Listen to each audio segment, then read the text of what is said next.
You asked them. They changed from Here their we stadium. go, here we go, here we go. We are live. We are live. It's that time. Welcome, It ladies surely and is, mate. gentlemen. The latest episode of the Arsenal 101 live watch along podcast here on the Arsenal 101 YouTube channel, on the Facebook, and also now on X. Welcome to anybody who may be joining us. I am here with Gary, aka the coach, in the place. How you doing, Gary? I am doing fine. I'm having a very good Sunday. My under 12s were 3-0 winners today. It was an excellent performance, and I'm hoping that Arsenal match them and can come up winners today. Excellent. That's what we're looking for. Bit of positivity. Now, team sheet, Gal. What are your thoughts? I think it makes total sense, to be honest with you, Tone.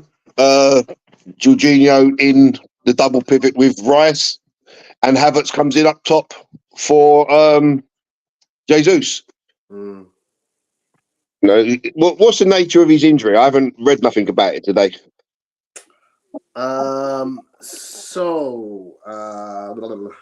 It's on there somewhere. I literally just pulled it. I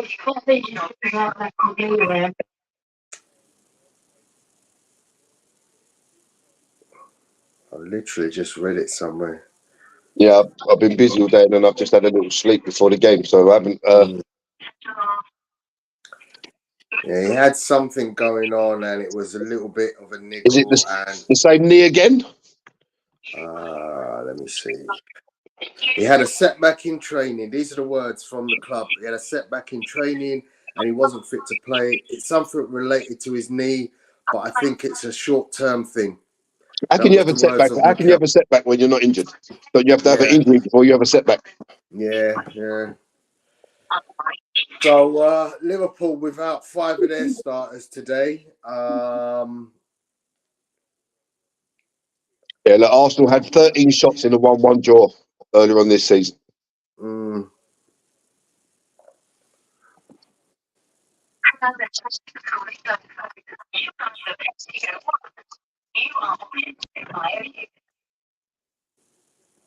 So yeah, it's an interesting one. Where the goal's going to come from today? Well, clearly, it's not going to be Gabriel Jesus. Trossard's on the bench, and Nketiah's on the bench.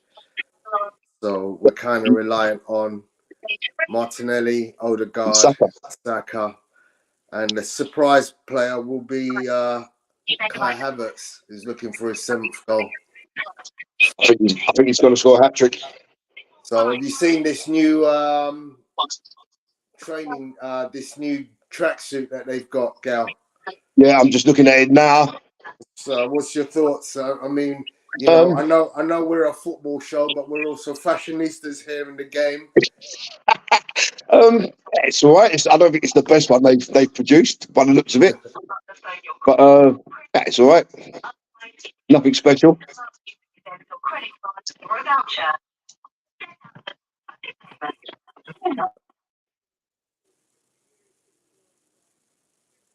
So interesting that Jorginho comes in today. Yeah, I think it makes sense to bring in Jorginho. You know, Liverpool don't really have, or would you say they have a dynamic midfield where he's going to get overrun?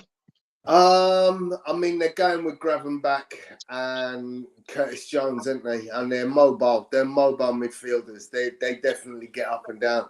So maybe it's a case of, you know, look, they're going to push Declan Rice to try and support up front a little bit more. Would you not be inclined to swap it around then, Tone, and have Jorginho doing the 8, or do you not think he's got the legs? I don't think he's got the legs for it, my friend. I mean, to be honest, I don't think he's got the legs for the 6 either. But you know, we'll see how it plays. I think it's more likely a double pivot. Martin Odegaard's.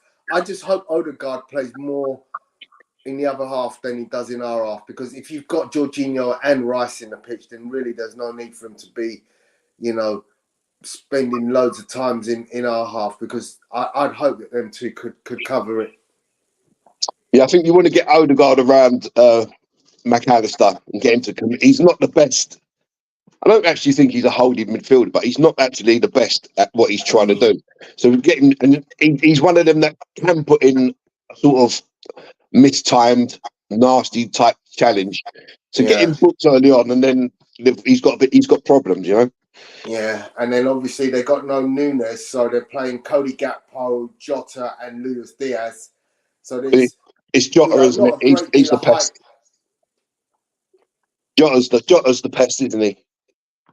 Yeah, he's the one that has got a decent record against us, isn't he? Yeah, but I think didn't they pay like 35 million for him or something like that? That's a steal from Wolves.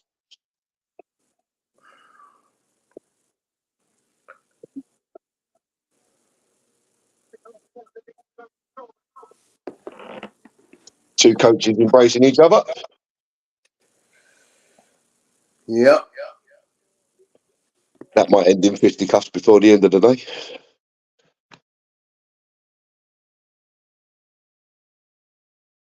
Atmosphere sounds fantastic.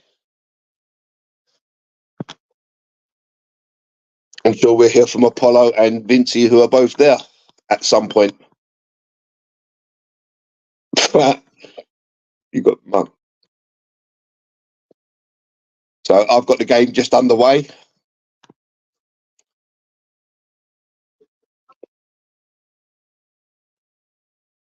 Oh, Ben White, what are you doing? Not too sure what Ben White was trying to do there. You just give away a throw, but I think he just totally misjudged the ball.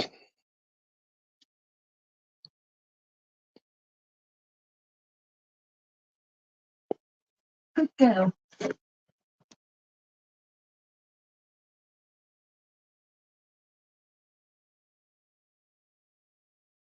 And Liverpool go close. Long ball, Saliba doesn't deal with it. I think it's Jota that runs onto it, and literally he just run it into the arms of David Raya.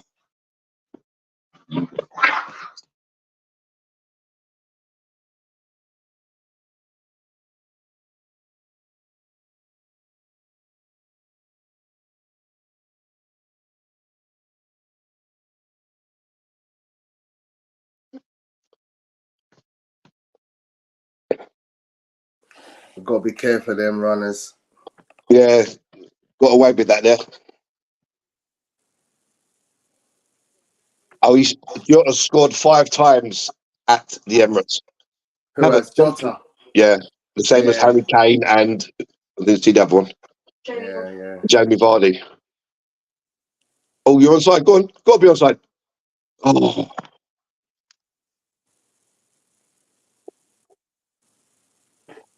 Well played, Martinelli.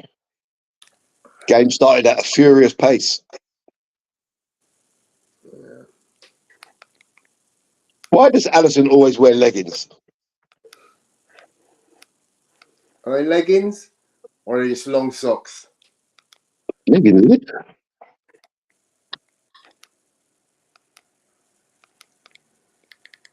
Oh, what a touch, Odegaard.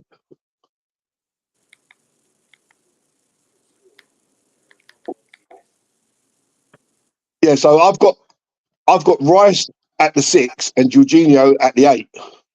Yeah. Which is not a bad thing there, because Jorginho, you don't really need him to do the running. Odegaard could maybe do the running needed. And you've got Jorginho who can pick a pass in the opposition half. Go on, Saka. Declan Rice, what you doing? Just release it, man.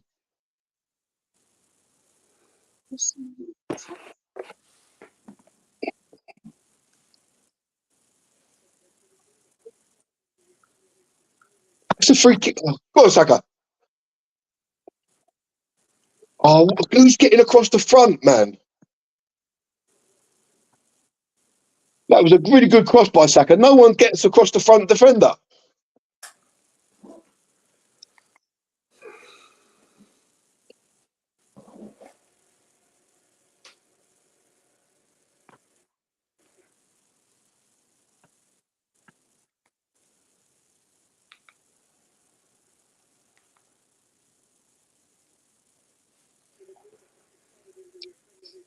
Come on, throw the ball, man. Throw the ball. Throw the ball, man.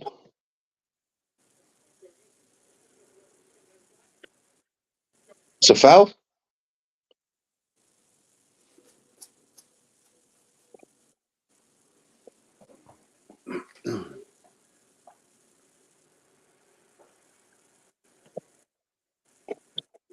That was a blatant foul on Declan Rice there.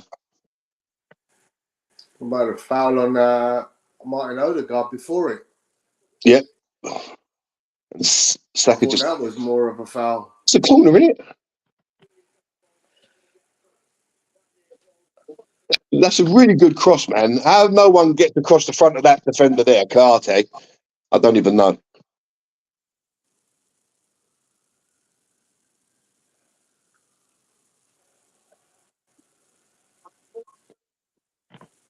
Would you be more inclined to go with Eddie today for the pest up front?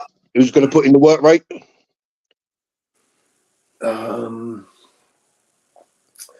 It's a tough one because I actually like the length of Havertz up front. I like the fact that with Gomez, with Canute and Virgil van Dijk, Eddie can get lost.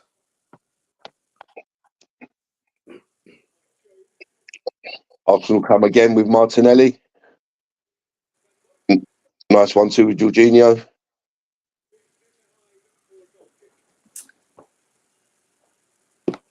He's give a goal kick. It looked like the ball had gone out and it hit the corner flag and Trent's played on and then it's come off Martinelli and it's gone. A goal kick's been given. But Martinelli shouldn't have really given that up. That ball looks out to me.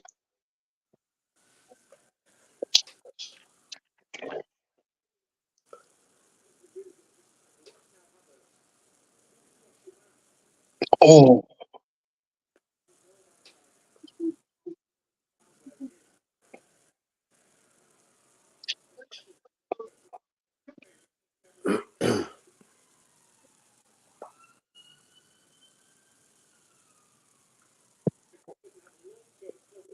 Odegaard pumping up the crowd.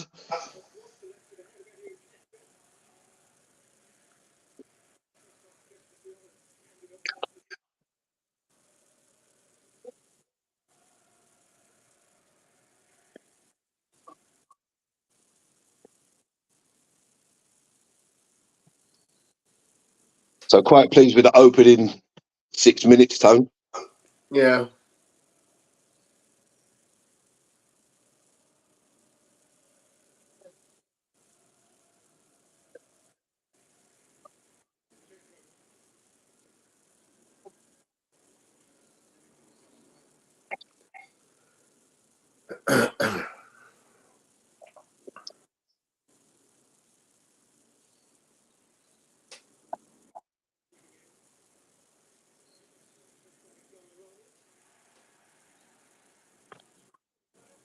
It's almost like Havertz is playing a hybrid 9/8.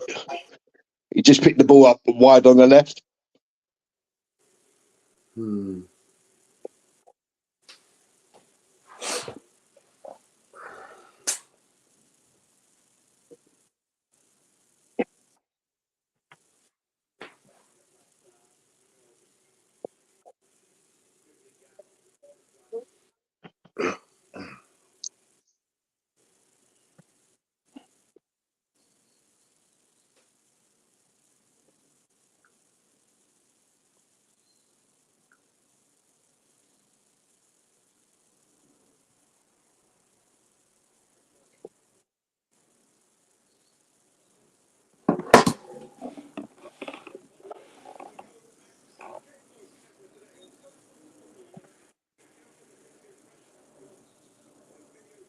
Yeah, he's got to be wearing leggings, Allison, isn't he? Because his socks can't be that long, surely.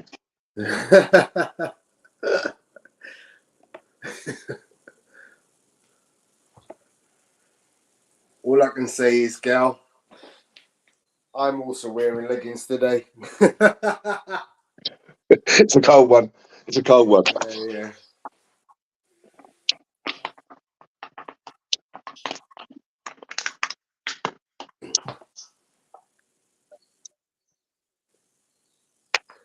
It's leggings weather.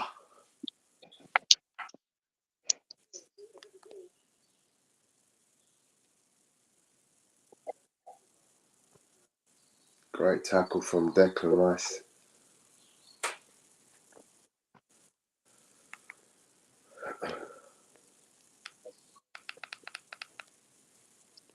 Got Andy Robertson on the bench. Yeah. Oh, how are you offside, Havertz? Come on, Martinelli, sorry.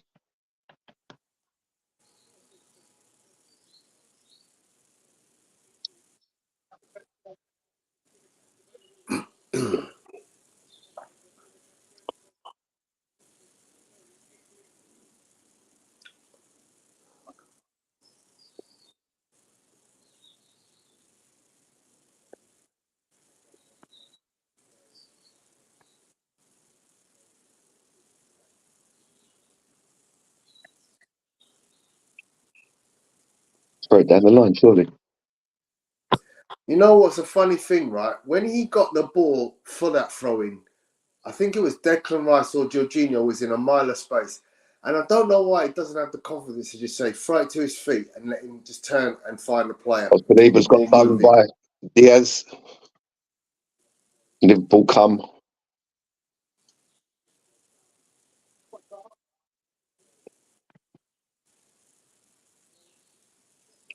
Keep up. Yes, David Raya. Go on now, the throw. That's it. Go on, Martinelli. Burn. Keep burning. No, you go in. Cut in now. Cut it, cross it. Oh! How's he not ended that in? Oh! What a run by Martinelli that was. Yeah. And a perfect cross with his left foot. Saka should have got that. He should have scored that. Oh, that's not free. Just get something on it. It goes That's in. never a free kick, man. See it again. He couldn't have been that far away, but good catch by Raya, and the throw out was excellent. Yeah. And the drive, he's just willing him to cut in, and when he does, the cross, I'm sure, how has he not headed that? I know, that looks like he gets, like... No, he's headed it wide, Tone. He's headed it wide. He's got there, and he's headed it wide. If you go straight through that, then that's a goal all day. See, he didn't need to put any side on it, any side movement, any flick. Straight through the ball. Just straight for the ball. Oh, well done, Benny White. He kind of flicked it, as if to flick it into the far corner. Yeah, he doesn't need to do anything. The goalkeeper's well out the area.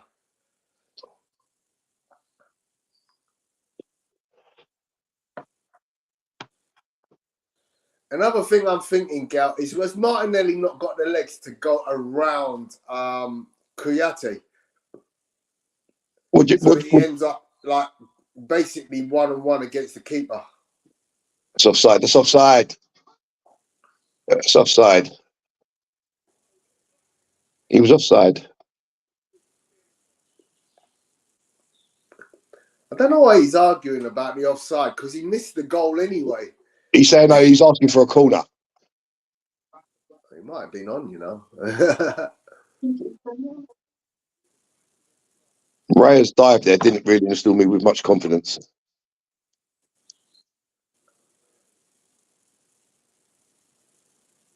I think he's saying it flicked off of Saliba.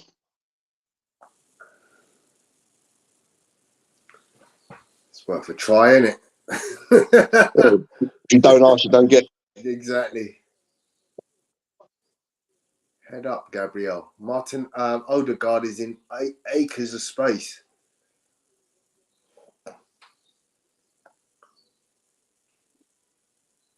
Too slow at the back. You've got two ball-playing midfielders ahead of you. One of them has to be on the ball. Tone, look at me. Oh, look at me. Go on. Zinchenko. Ball in. Yes, Saka!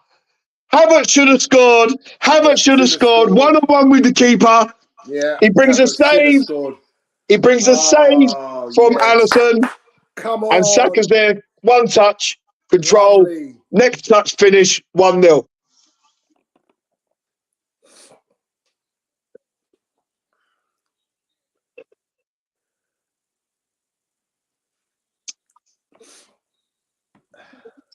Lovely ball. Well played, Zinchenko and Odegaard. Havertz has got to finish that.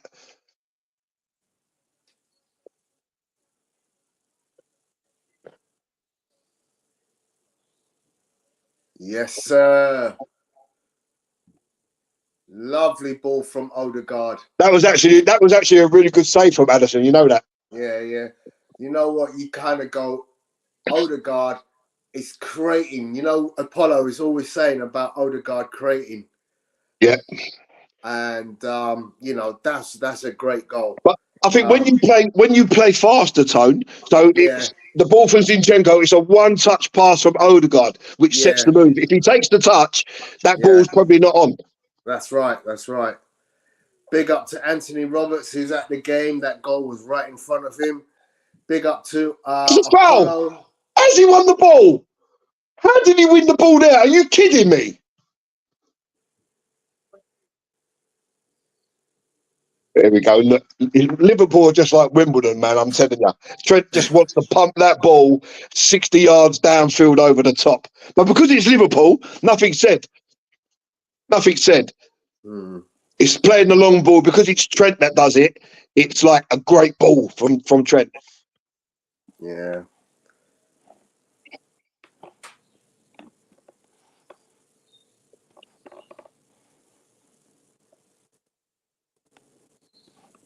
Saliba.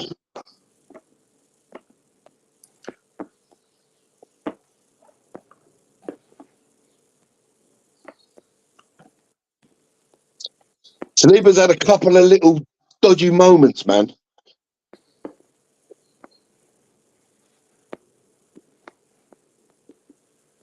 That should be 2 now, shouldn't it? Right there, Saka's header.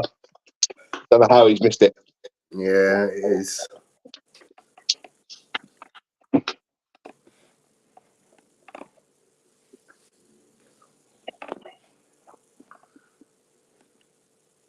Martin doing good defensive work in front of Zinchenko there. So Anthony Roberts is at the game, and he said that the atmosphere is buzzing properly. Proper. As we say in London, proper. Yeah, I mean, in terms of atmosphere, you know, you can't get much better than an Arsenal-Liverpool game. You just know the crowd are always up for it. They've obviously got buoyed by the fact that we've gone ahead. You know, so they are the 12th man today. They are there trying to encourage the lads to perform and do, you know, a wonderful performance against the table-topping Liverpool team that are free-flying in goals and everything. But we know from experience, Liverpool, you know, dangerous, very dangerous. You know, 1-0 down, they can, you know, at the drop of a hat, catch you on the break. Liverpool points from losing positions, 19, the most this season. Yeah. So, listen, against a team like Liverpool, you're never over the line until you're over the line. Yeah. But this is where we need our dominance, we need to turn it into goals rather than just having possession and chances. We Absolutely. Need to if we create 30 chances, you want to take 3 of them. Absolutely. We need to be clinical. So Odegaard's dropping all the way back into the 6 as well. So it's a pretty free-flowing 3, and Gabriel plays it straight out of play.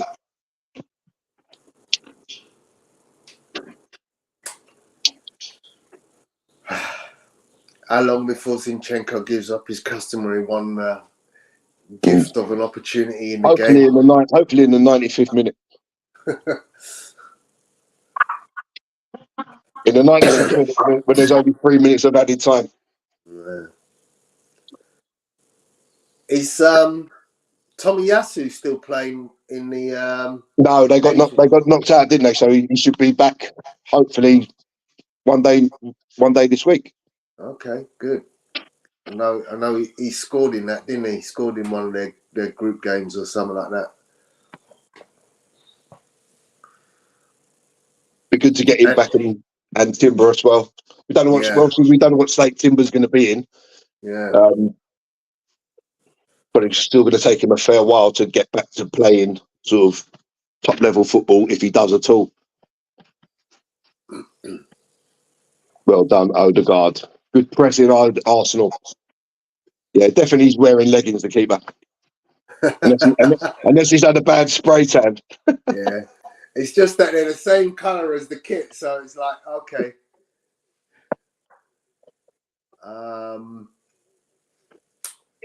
Yeah, interesting how Liverpool struggled to get through the lines. Oh, how is that a free kick? Oh. She fell over. She fell over. You can't jump from... There's the ball. Get up. Oh, come on. There's Zinchenko's got done by one already. The cross straight into Raya's arms. And that was a silly throw, really, to Jorginho there. And all Jorginho can do is prod it back. Yeah. Oh, nice. Got to find that. Yay. Finally, we get a free kick.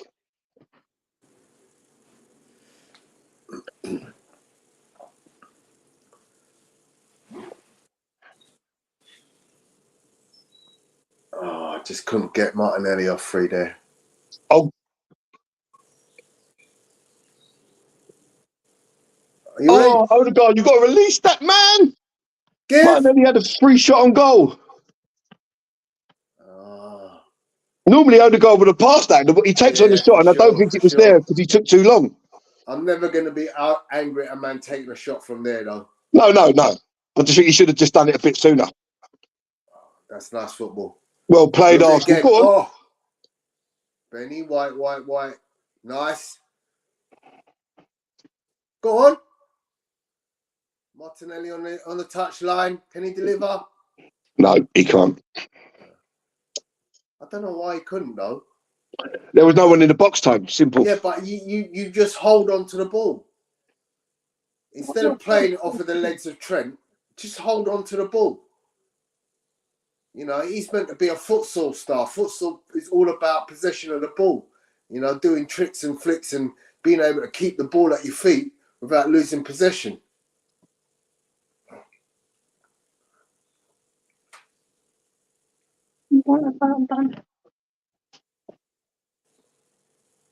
Arteta being the ball boy. Watch yourself, mate. You got out your technical area. You might get a yellow card. What a ball from Havertz on the floor. Just as he was going on the floor, he managed to poke out a leg and poke it to Odegaard for that chance. Yeah, that looks a very good chance. And how Van Dijk gets his leg to it, God only knows. That's just Van Dijkish, isn't it? Just Van Dijkish. You get that trending tone, Van Dijkish. He is a phenomenal defender. There's no if, buts, or maybe. He is a phenomenal defender. Great ball. Nice. Oh, unlucky Odegaard. Well done, Jorginho. Go on, we go again.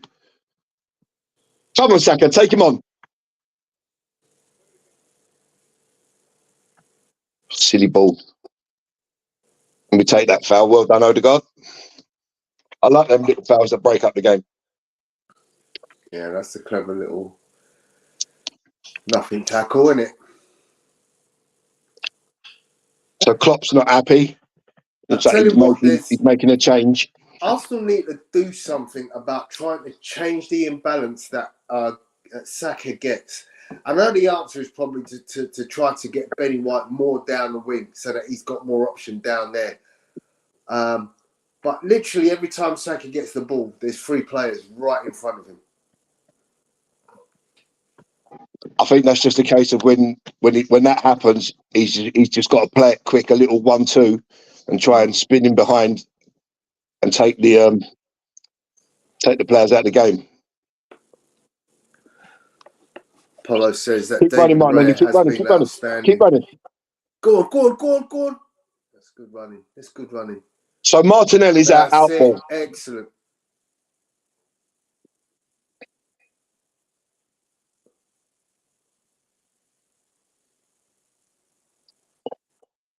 Shoot.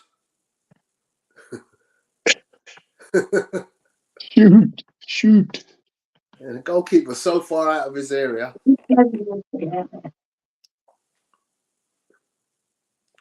Apollo is very much liking Kai Havertz. Come on, Havertz.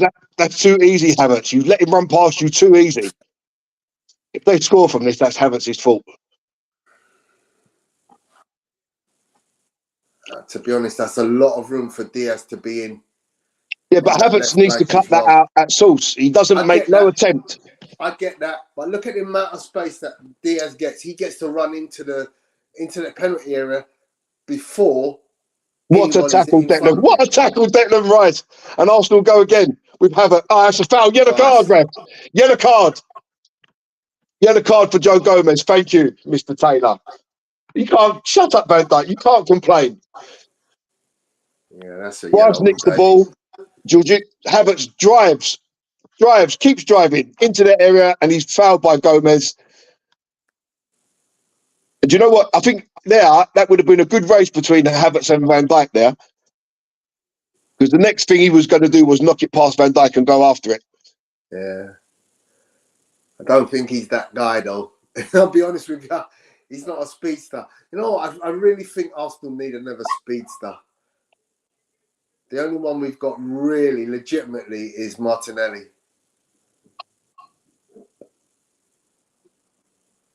Don't force it, William Saliba. What is that, Ben White? Be good for England at Twickenham, that. 40-20 or whatever they call it.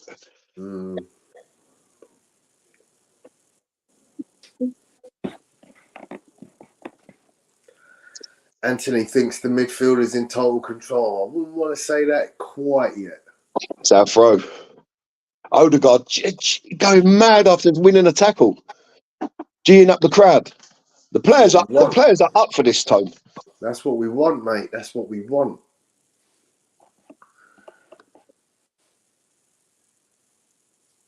Another Ben White throw-in that takes 3 hours and 27 minutes.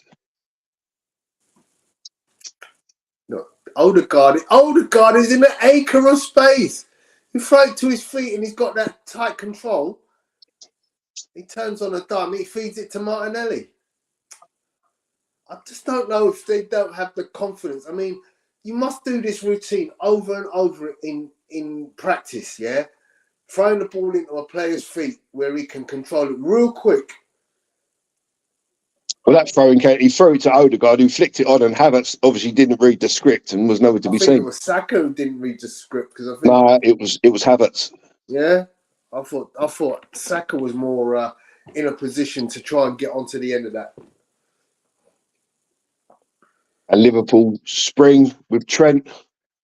It's a great ball, and it's flicked from from Cody Gakpo straight into the arms of David Raya.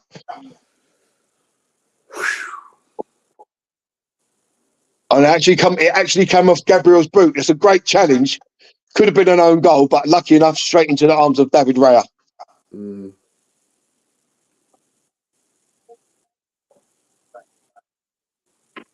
White again.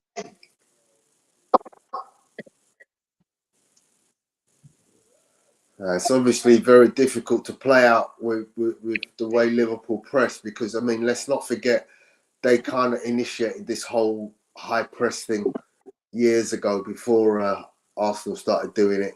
And Trent, too much room. You've got to get out, Zinchenko. Corner Liverpool. At least Zinchenko stopped the ball from getting in the box that time. So I think Klopp's made some in-game changes.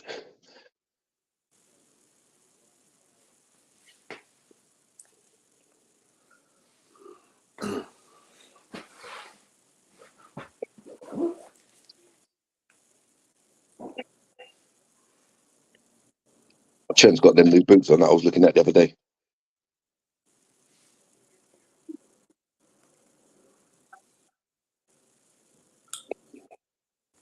And it's a goal kick. Over the bar from Van Dijk.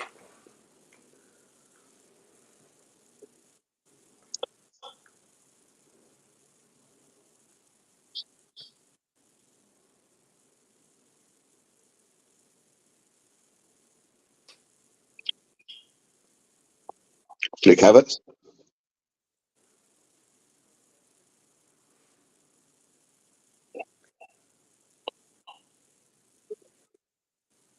Will play Zinchenko. One more. Line to feet. Lovely turn, Ben White.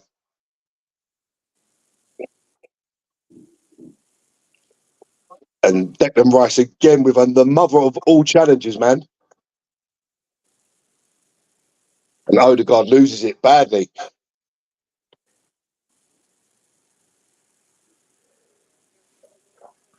It's bullish in that midfield, isn't it? A lot of players. Liverpool playing five players in that midfield, 2 at the back. Trent is so far forward. They ain't got a right back. Yeah, he's made some tweaks, Klopp. Yeah, he's trying to force Arsenal back, isn't he, by pushing up the wing backs or the full backs. I mean, look at now. There's only 2 Liverpool players in the box 3. Well done, David Raya. Well read. Go on, Ben White. Oh, and he does that, and then he loses the ball. He gets a free kick, but the skill was fantastic. The skill that he nutmegged. I'm not sure who it was, Curtis Jones, and the drive. But then the ball he plays was nonsense. And McAllister gives away a free kick that he didn't need to give away.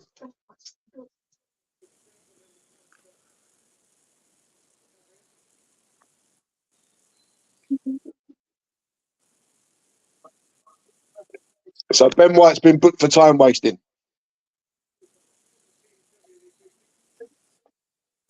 Ben White's been booked for time wasting over the taking of the free kick. And Anthony Taylor's pointed to the throw-ins and said, throw-ins, tapped his watch with the yellow card, bang. That's so stupid, man. Honestly, that is a ridiculous yellow card to get. Welcome, Victor, on the stream. Hope you're well. There we go. Another long ball from Trent. Look. Another long ball from Trent. All rare with a dodgy touch there. And he thumps it out of play. Yeah, no, take no chances there, mate. So Ben White now, Andy Taylor's got to change his microphone. It's not working.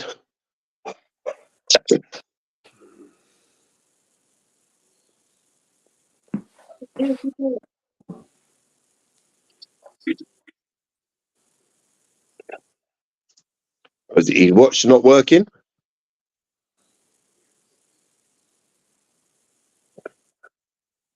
They're so stupid getting a booking for that. Honestly, ridiculous. Aaron Ramsdale shouting at the ref. Aaron Ramsdale shouting at the ref.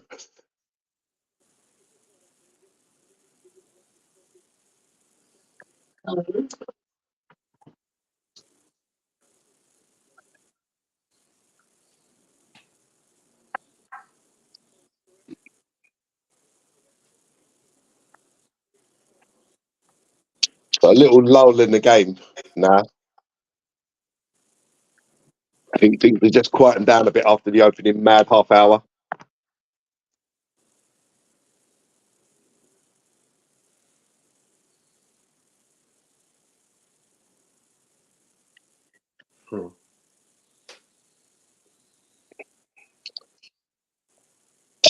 Zinchenko, how have you lost that? How have you lost that there, Zinchenko? You had the ball. All you have to do is clear it. Why are you trying to...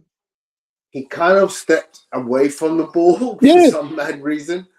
It's like he's trying to show the guy a dummy, but stepped away from the ball. Gakpo just stepped into the space. Yeah.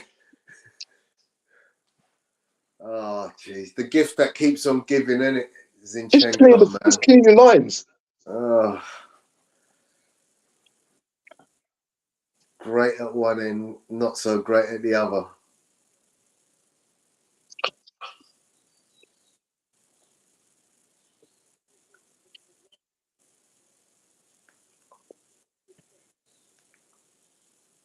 Lovely feet, those, Zinchenko. Well done. Brilliant. Lovely. It's a foul. Tackle from behind, no? It was a tackle from behind. Yeah. He just didn't have the time he thought he had there. He takes the touch. Yeah, but you can't come through the back, can you? So that's No, always going to. I think it wasn't the tackle. It was as he's fallen, Gravenbach has come in and had a little nibble at him as well. What do you want to do? Go away. Big up to GK in the place. Hope you're well, fella. That's a ball. Go on, Martinelli. Tackle from Jorginho. Throw in Liverpool.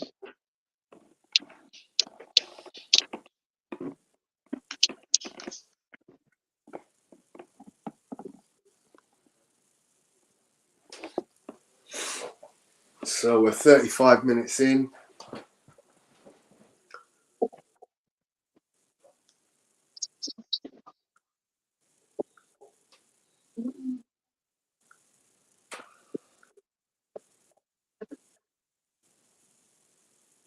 What a ball that is from Gabriel. No one in the box. No one in the box. You've got to hold on to that, Havertz. And it's got to be hard and low. But what a ball from Gabriel Yeah. to Martinelli there. But Havertz, why are you playing that in? But there's no one in there. Who's he crossing it to? There's nobody there at all. Hold on to it. No point. I mean, that's a frustration there. Why are you doing that? Well done, Ben White. There's absolutely no reason to play that ball in. Ben White has just done the smartest piece of football I've ever seen him do. He was about to foul Jota. He got completely turned. Then he realised he was on the yellow card. And as he's gone to grab, his hands just come off. And Rice was there to bail him out.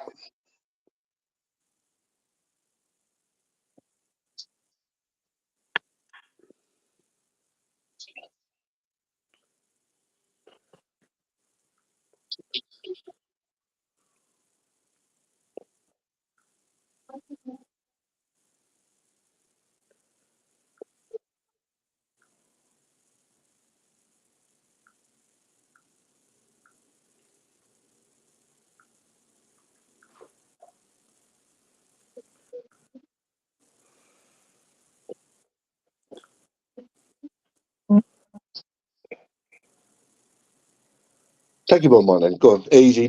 Trent, no point in you even standing there, Trent. No point in you even standing there. Free kick, Arsenal. Well done, Martinelli. He goes past Trent, like Trent might as well not even been standing there. It was just ridiculous.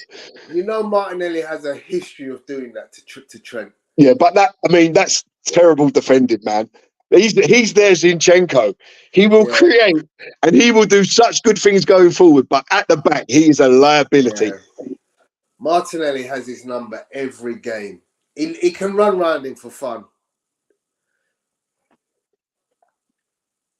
Why is Declan Rice over this free kick? It's got to be Odegaard, isn't it? Who is that? Curtis Jones. Just knock it short. Just knock it short to Martinelli. Let him go run. That's it. Now can we cross deliver? You got your big boys. I don't know why you've only got. There you go. Get them all in and deliver. Oh, Ben White saved Alisson. No, Gabriel saved Alisson. Yeah. And the quick kick. Oh, what a header, Jorginho! What a header that is! The long kick from Alisson. Jorginho's underneath it, and a flick header straight back to David Raya. Do this, I don't know. Option in the middle. Turn out. The outballs there for Martinelli again. Trent. Oh, too easy. Go on. Ben White's on the overlap. He has him all day. Whenever. Oh, Havertz, you've got to get across and get in front.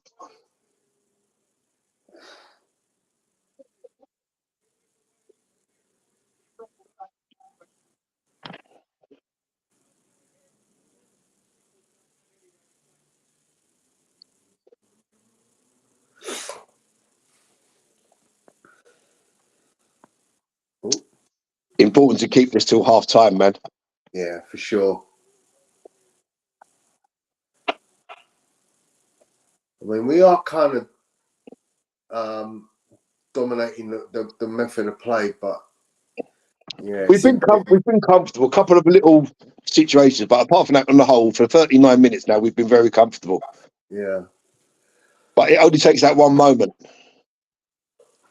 You've got to feel they're going to change that up second half for Nunes, because at the moment they're getting nothing out of Gakpo and Luis. Jota, you just kind of feel he's going to play because he's Jota, and you know he likes to score against Arsenal. Great. Away. Control. Ooh. Get it. Bit of head tennis there. Martinelli, you should have gone to the ground when McAllister barged you in the back. Should have just thrown yourself to the ground, mate. Good old Argentina versus Brazil there.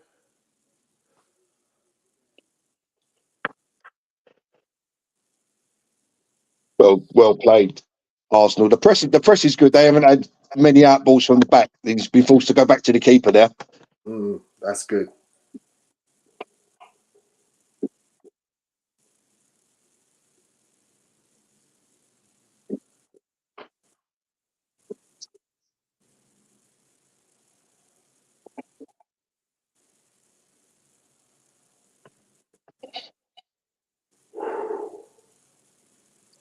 Oh, excuse me.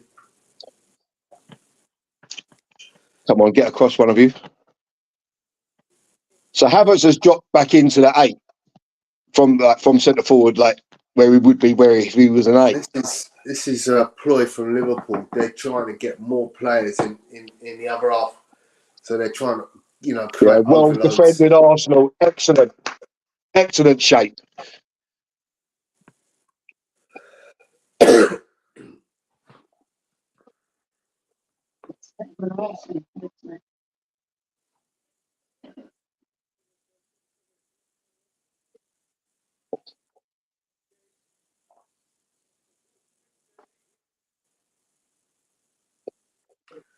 Here's a stat that you probably won't know, Gal.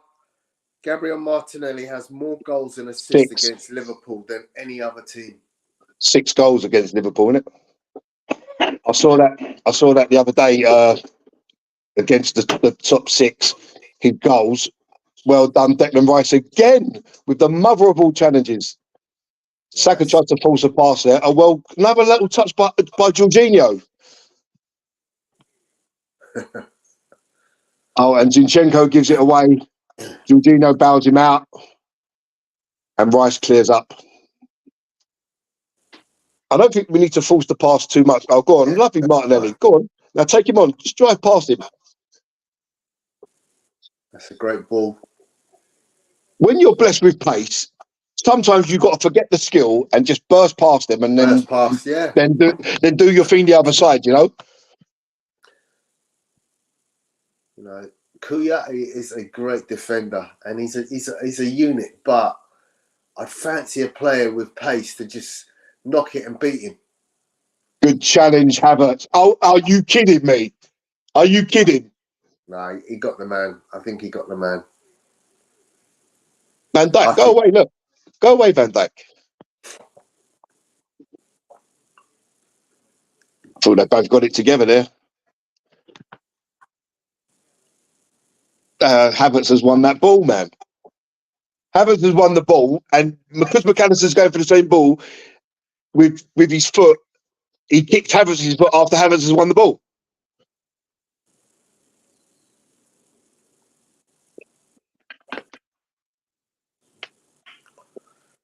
There can't be that much time added on. GK's got a question for the two of us. What do you fellas think of Havertz, that striker? Come on, Martinelli, burst now, burst. Nice. Take him on. Good ball. Keep it going, Havertz. Yes, great ball. One more. 3 men again. Overplay, man.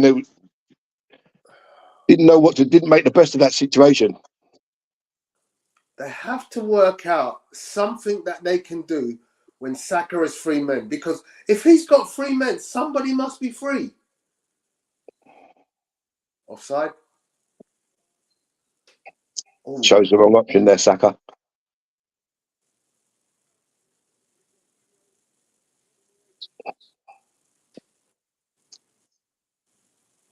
Jorginho has just kept this game moving along. Keep going, keep going. Oh, good run He's there got from 4 Havertz. now. It was a good run there from Havertz there, but he didn't get fed the ball.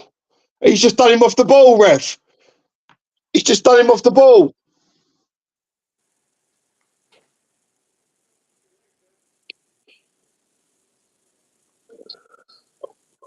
He's got the foul, hasn't he? Yeah. Yeah, just done him off the ball. That's not too dissimilar from the Havertz one. There's no malice in the challenge. It's just as they both gone to kick the ball, one gets there be slightly quicker than the other. Yeah.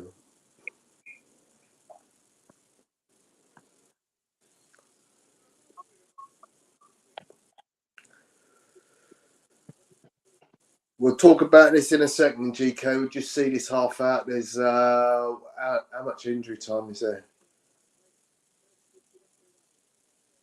Well played, Saka. Throw into Liverpool down by their corner flag. 3 minutes added on. 3 minutes? Where'd you get 3 minutes from? Ben White's time wasting.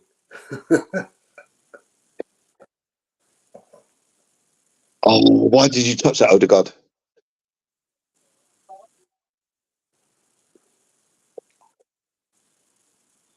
Oh, nice. Good block. That was a great block. I'm not sure which Liverpool player got it, but the block was good. It was Van Dijk. Now the break's on. Well played, Declan Rice. Well played, Declan Rice again. Ooh.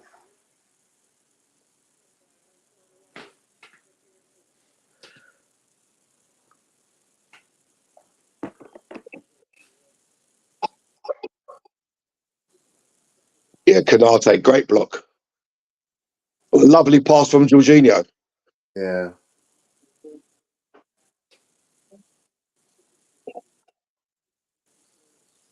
He can't kick it off his other foot. Well done. Oh. Alisson can't kick it off with his left foot, Tone.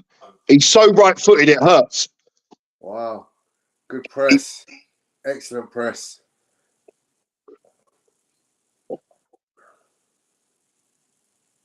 Eight shots we've had to Liverpool's 3. And 4 on target. That will do, Jorginho. That's fine.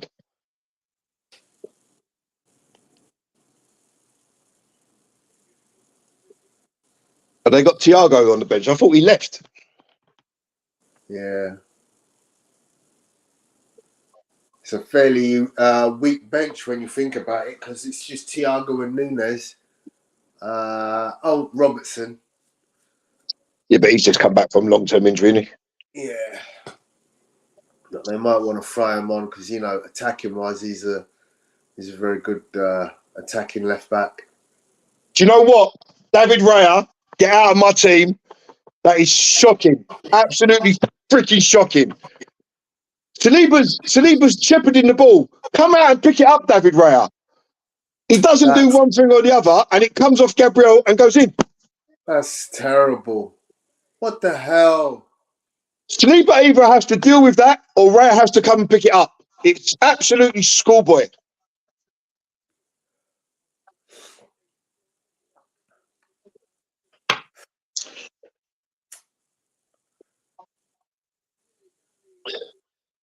Saliba's there. He's got the ball. Just take it away from goal. He's trying to shepherd it. David Raya doesn't come. David Raya is just lost. He's shepherding the ball. Raya come and pick it up. And it's unlucky because Diaz gets to it before Raya. And as he knocks it across... Yeah, it just goes through the feet of Gabriel. But David Raya, come and pick up the ball, man. Come on, man. 48 minutes of hard work undone in 2 seconds because the keeper doesn't come and pick up the ball. Same old story. All the play. They've had one, not even a chance. That's not even a chance, Tone. They haven't had a chance. That's an OG. That's not even a chance. Yeah, that's an OG. He's shepherding him. Raya, come and pick up the ball. What are you doing?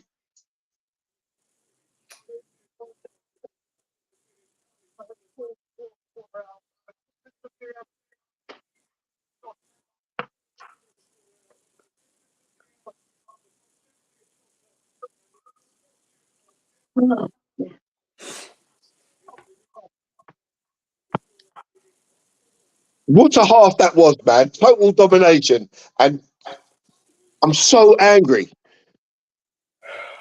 Even when he comes to pick up the ball, he's like bending down to pick it up like you pick up your baby. Where's the little slide out to come and smother it? That's not what a goalkeeper does.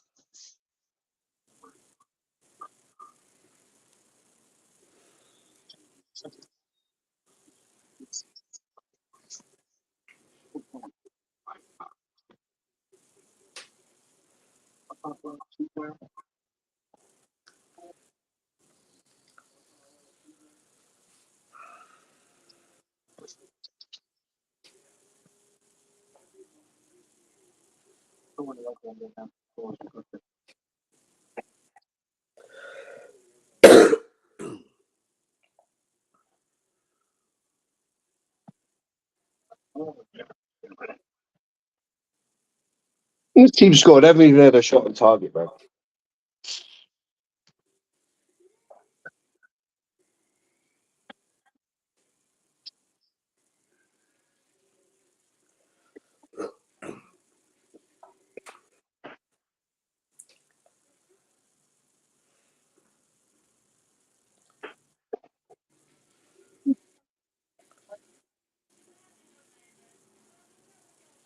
So you got to be disappointed with that, Tony, towards the end, mate. That is.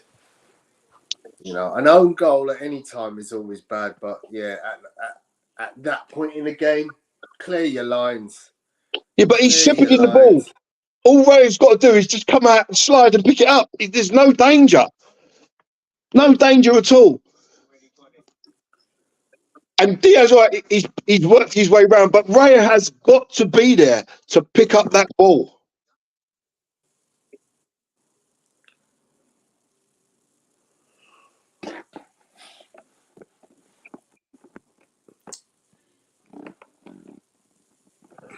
Oh, masters of our own downfall every time, man.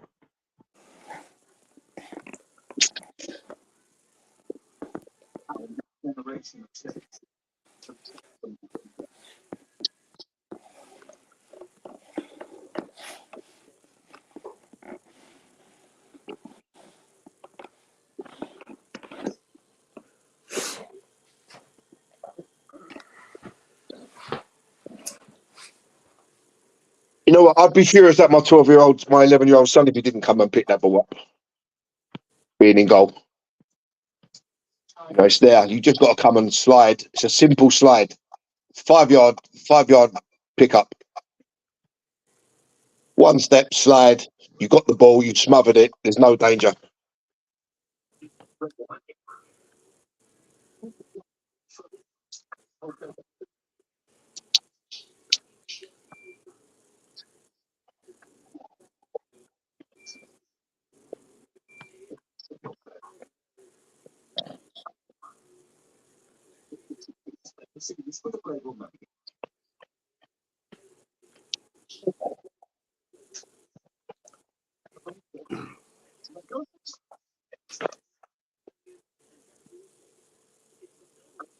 That's giving Liverpool all the confidence now to come out in this second half and put on a performance, because they was out of that game for 48 minutes.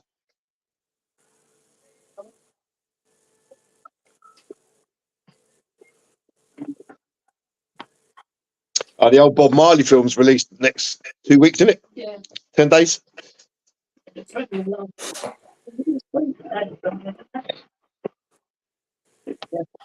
You be going to watch that, Tone? Oh, for sure, for sure.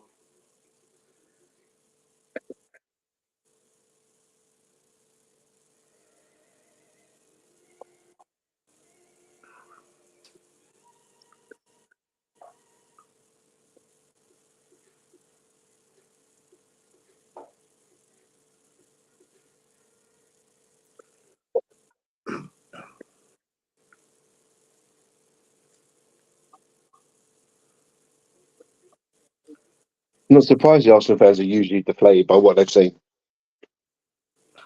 It's unbelievable.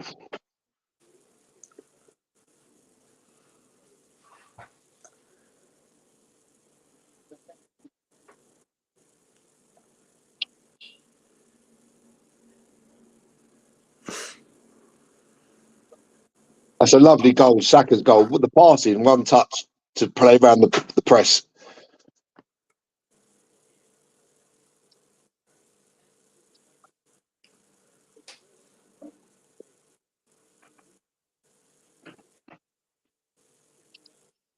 I'm kind of disappointed Havertz didn't score, though.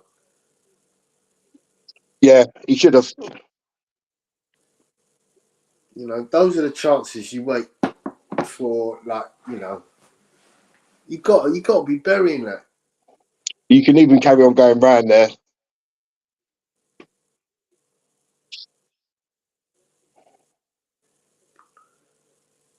I mean, we He might was say well it's on a side. good save from But Alisson, but they're putting up the lines to say Saka was onside. What's the point of that? He was onside.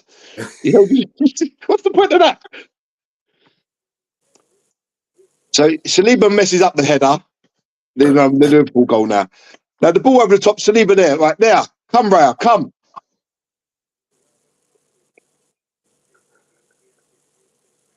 The moment that ball's played over the top, Saliba gets in front. There, that's it. There, look. He goes down, and Tony's just like kneeling down, like you're going to pick up your little baby. Come out sliding.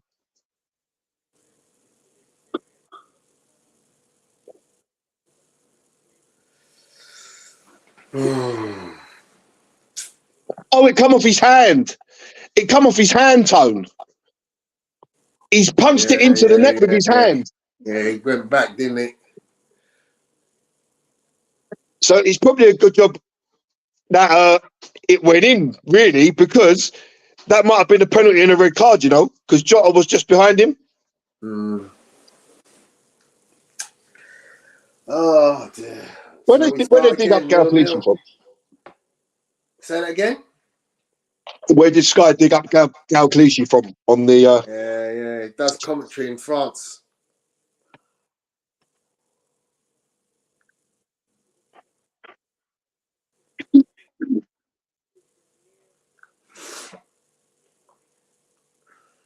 And Andy Gray has said that Ray is at fault as well. Hold on, time back 2 seconds.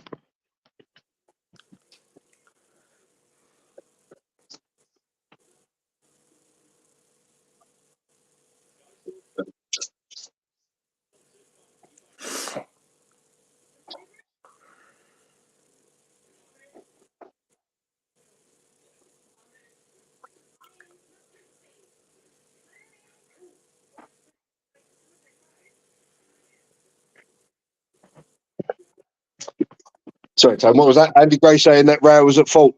Yeah. Yeah, I think, listen, I'd be angry at my son at under 12s if he doesn't come out and pick up that ball. It's right there for him to come and pick up. You know, the defender's doing his job. Keeper, help him out. Big up to Alex from Cannon Fodder TV. Guys, if you don't follow Cannon Fodder, then you're missing out. Cannon Fodder TV on YouTube. Great stuff. We do some joint stuff with Alex, both myself and Apollo. What have you got to say? Let's see. Get the ball out to Martinelli every time. Yeah, that's pretty much a proven formula already. That Yeah, it's all right.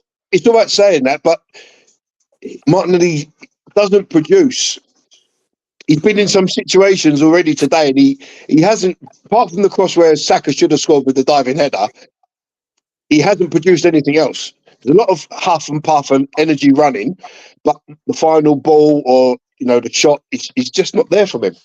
Yeah. Alex also says with the amount of space there is, Martinelli is the key. Yeah, I mean, he certainly does have way more space ahead of him than Saka does.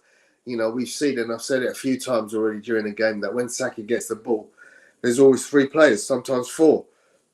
So you kind of have to go, well, if he's getting 4 players immediately upon his first touch, somebody must be free. Somebody must be free. And if you haven't worked it out by now that they're going to double up on Saka and they're going to run overloads on that side to stop the delivery, you've got to be kind of thinking, right, okay, what do we do to counter that? Because he's not going to beat 3 players. He's not even going to try. Yeah, I think that you just got to play it quick. It's a Saka control, shift it, make the run, receive it, and then you've taken 3 players out of the game. Yeah. But comes out on switching channel. Easy, fella, easy.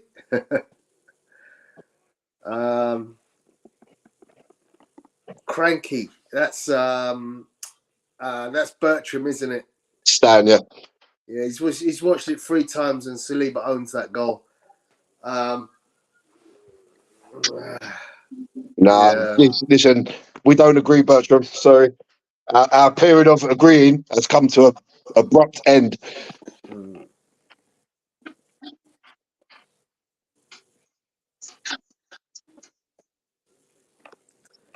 Cronky saying, I couldn't agree more. Liverpool cheating with Konate to cover Martinelli because Trent cannot defend. If Konate goes out to cover, then the space is there for Havertz to exploit.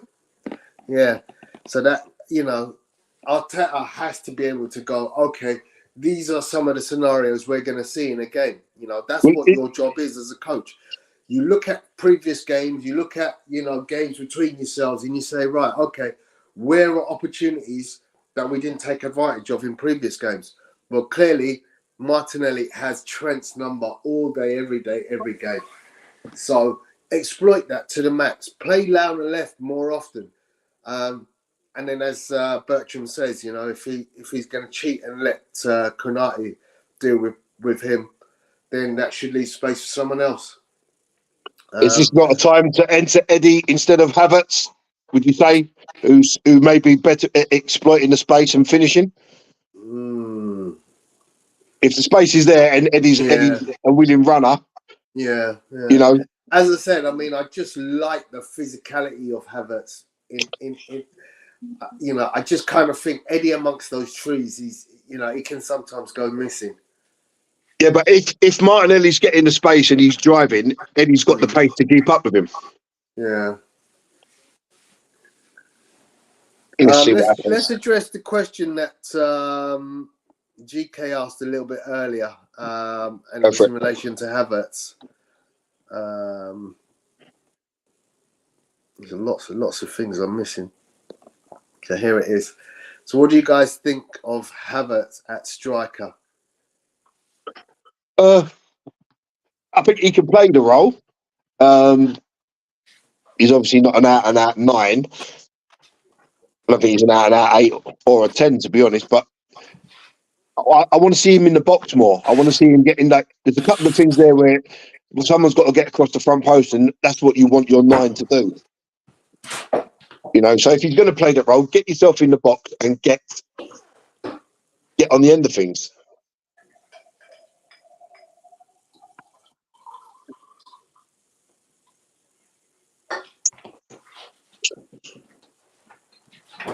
He hasn't won any aerial duels today, Havertz, that I've seen.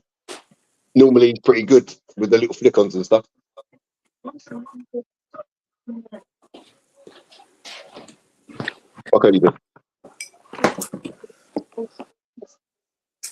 Chop off the ends. Chop off the even end. 1.5.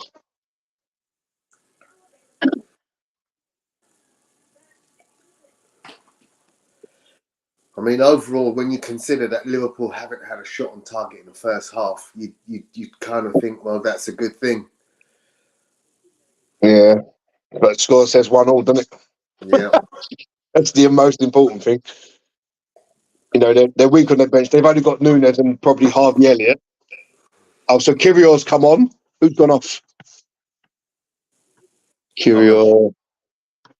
Saliba. Saliba's off. Oh, no, he ain't. Saliba's there. Who's gone off? Zinchenko.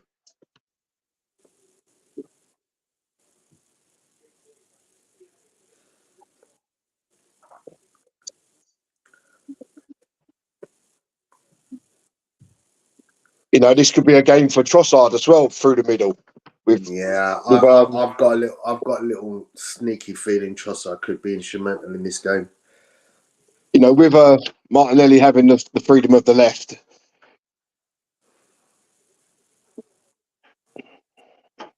Oh, Ben White, honestly, Liverpool come, look, Diaz full length of the field into the box. And Ben White gets the blocking. But Ben White, he went 100 miles an hour for the ball. And he just totally run past it, leaving Diaz acres of room just to turn and run. And McAllister wide from 40 yards. Had Raya scrambling. He did, yeah. Miles wide. I don't even know why Raya's diving there. Shame he didn't do that when Saliba was shepherding the ball, innit?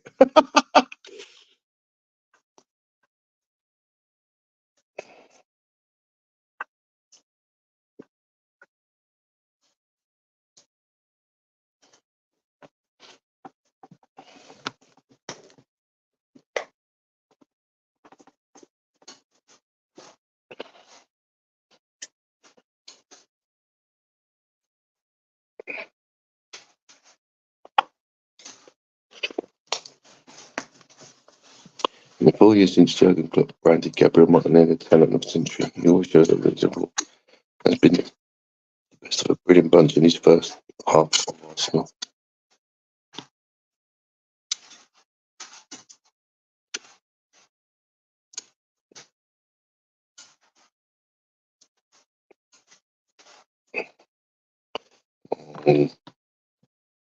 Liverpool come again. It's Diaz. Oh, and the ball is behind everyone. Trent whips it back in. Havertz, you've got to do better than that. Yeah, Havertz always just seems to be literally like a yard off the pace. It's like he's not really interested in getting involved when he has to get involved.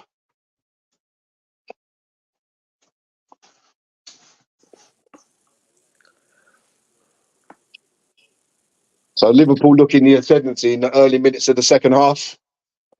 Twice they broke with Diaz, and twice Arsenal have got away with it. And again, they play round Saka's press, and they come again.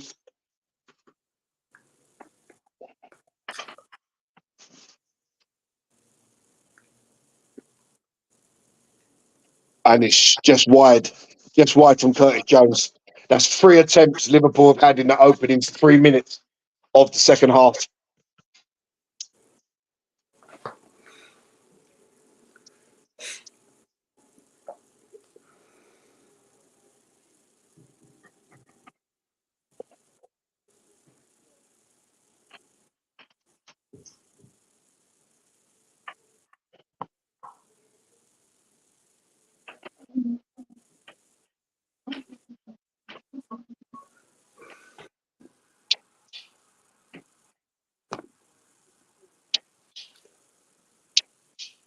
Some first half stats for you guys to chew on.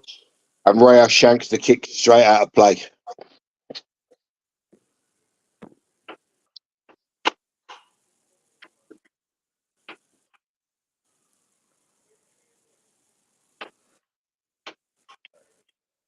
We're not losing our heads, Zed. We're just keeping calm because losing your head doesn't achieve anything. Arsenal's turn now.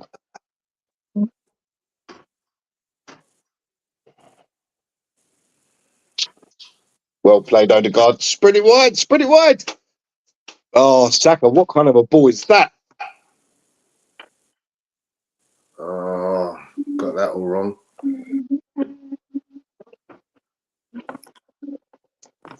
So, yeah, in terms of my view on Havertz, he's not clinical enough to play a 9. He never was at Chelsea. He's not going to change here. And as Gary said, you know, he does tend to be like he plays a On the little edge, bit isn't he? He short was on of the like edge. on the edge, yeah. I just want him to be a little bit anticipatory. You know, a striker should always be anticipating things. That is what makes Harry Kane so good.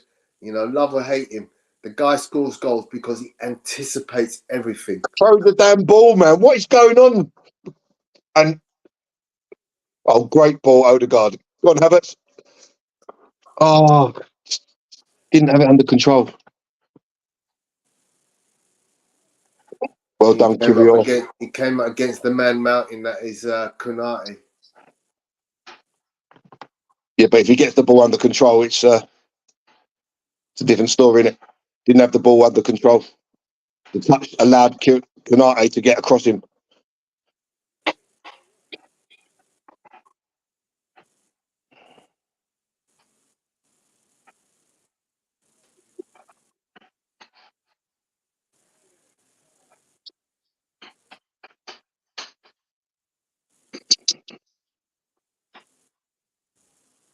I can move for him. Lovely ball, Jorginho.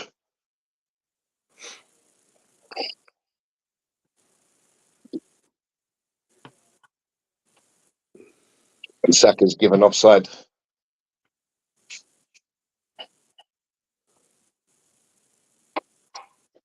Didn't think that Odegaard played it. I didn't think he did either. I thought it was the Liverpool player played the ball. So well Odegaard done, David Raya. Liverpool through again. Raya comes and thumps the clearance downfield.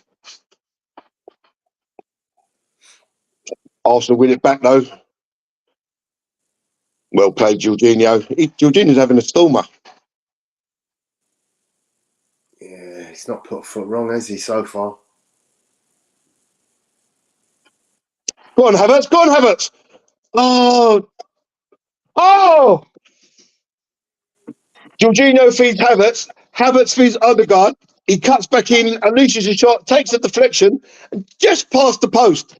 If that's on target, that's in. Yeah. But again, Jorginho with a lovely pick for Havertz. What can we do from the corner? Can Gabriel get one at the other end? Can he bag his second double of the season?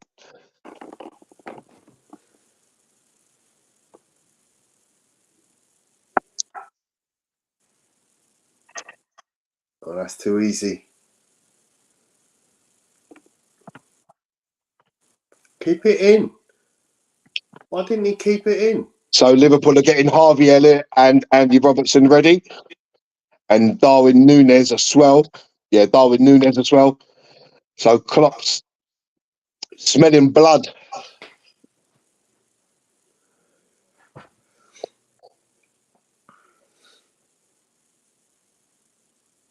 I don't know why Arsenal takes so long over a throw-in, man.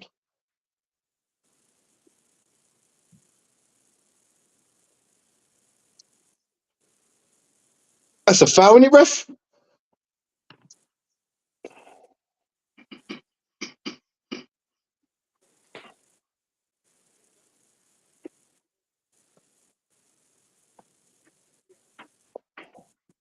Liverpool come again. Saliba, you got to go out to him, Ben White. What the...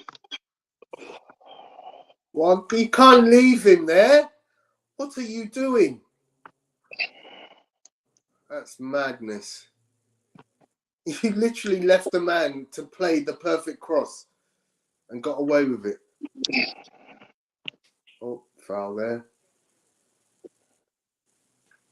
Liverpool take the free quickly, which is probably good because Trent can swing a ball. It's not helping Ben White that he's on the yellow card because he can't commit no challenges.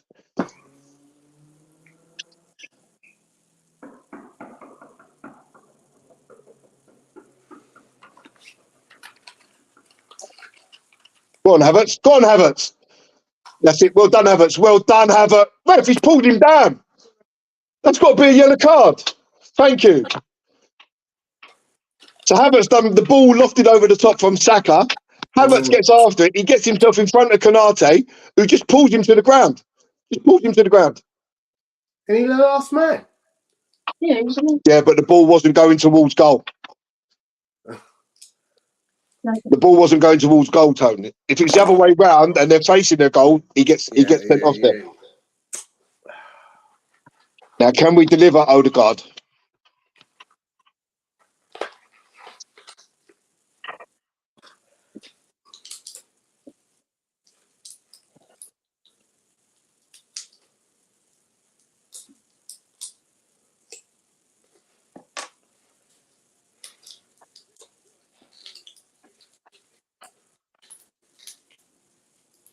Declan Rice, power driver. Come on, Deck. No. Rice walks away. Who do you think hits the ball hardest in the Arsenal team? I'm headed just wide from Gabriel. Who hits the ball the hardest? It was Granit Xhaka. Yeah, I would have said Xhaka. Yeah.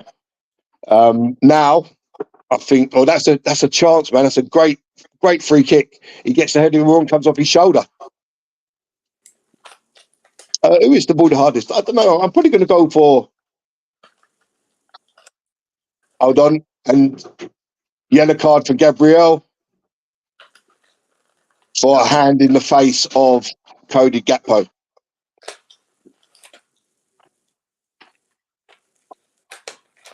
Oh my God, that is just the softest. It wasn't even a swinging arm. It was like, hello.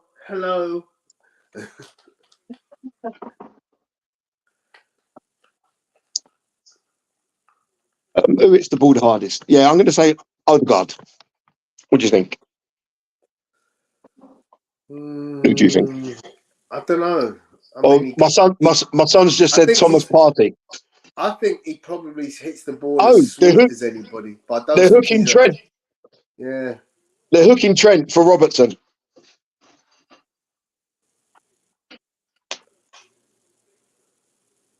Gakpo for Núñez.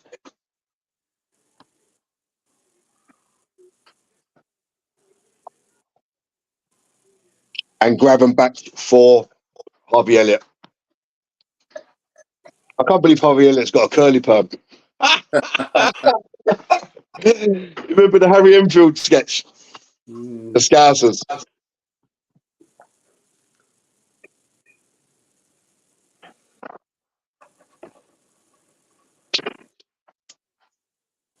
Well, Ben White. Alistair with the free kick. Yeah. Rice's defensive header, and then Ben White could have controlled that, but he just knocked it out of play for a throw.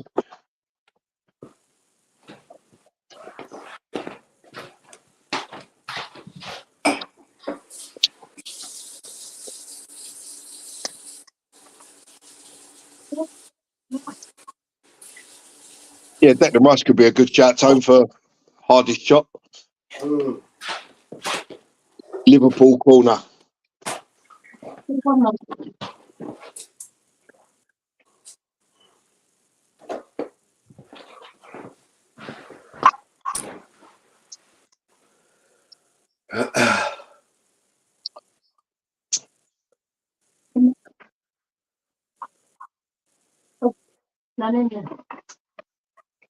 Good header, Martinelli.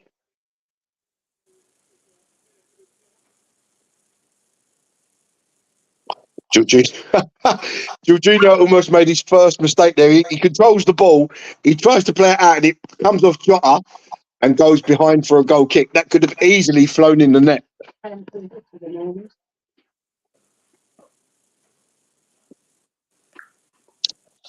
Saka's down injured. What's happened to Saka? I think he got blow to the head.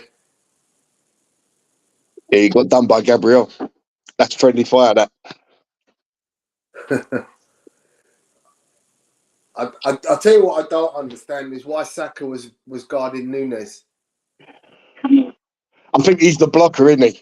He's the blocker, and then you're hoping that one of your other players comes and heads the ball. Theo Walcott in the crowd. Theo. Arsenal legend. Oliver Giroud, definitely Arsenal legend. Olivier. He wouldn't be a bad signing for the rest of the season. Would love to have him back. Play it! Oh, you've gone the wrong way. Inside. Oh, he's gone the wrong way. And then it's a corner. But I thought he should have gone the other way there. There was two, and he chose Saka. Yeah, and there's two to his left. Two to his left, and the ball through there puts Havertz clean through. Let's see what Arsenal can do from this corner. Oh, that's my mate, isn't it? I think that's my mate, David. They're shown in the crowd. Declan Rice, Arsenal corner taker. Come on, Gabriel.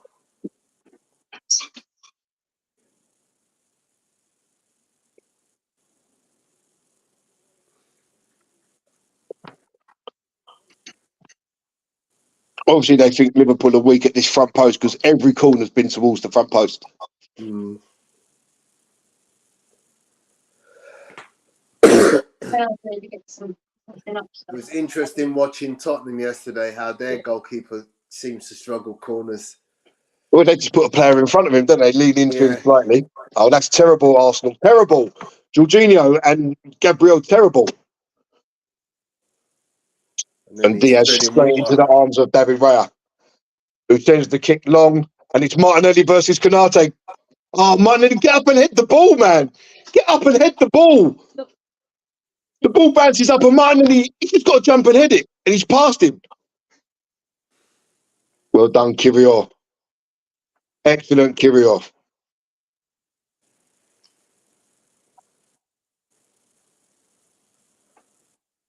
Give.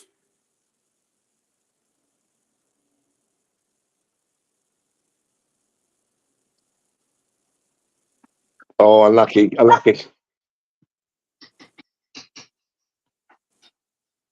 Yeah.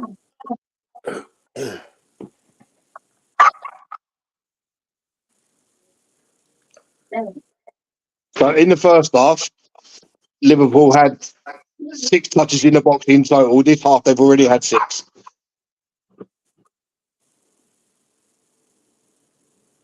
Lovely touch, Jorginho.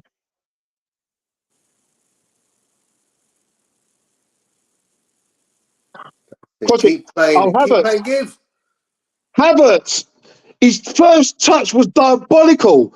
He just took him straight into the Liverpool player. Yeah, it was terrible. Are they checking it for a penalty? They're checking for a possible penalty. So McAllister's down holding his leg. Havertz was strewn in the box.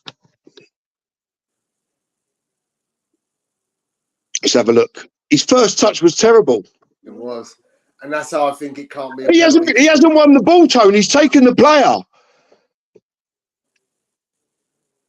He takes the player.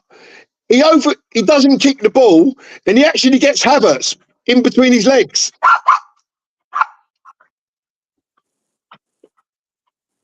What's the decision? They're still looking at it, Tony.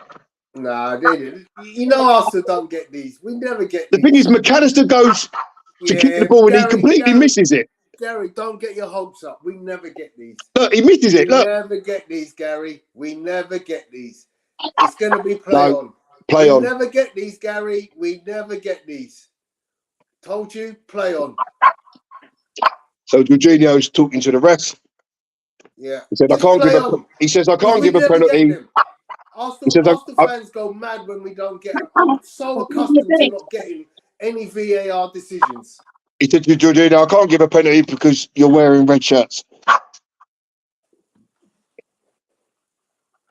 These throws are just diabolical. Again, it comes to nothing. He throws it to Saka, who flicks it on straight to Alisson. To nobody.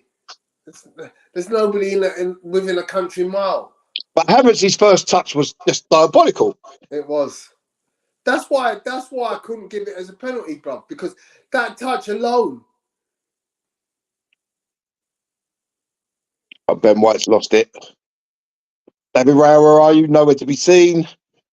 David Raya's a line goalkeeper, isn't he? He wants to stay on his line as long as possible. Control it. Why didn't you take the touch? That's in your bag.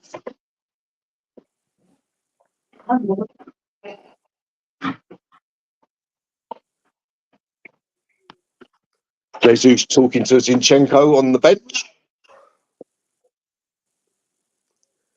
Saliba's lost it. What's happened there? Is it free kick?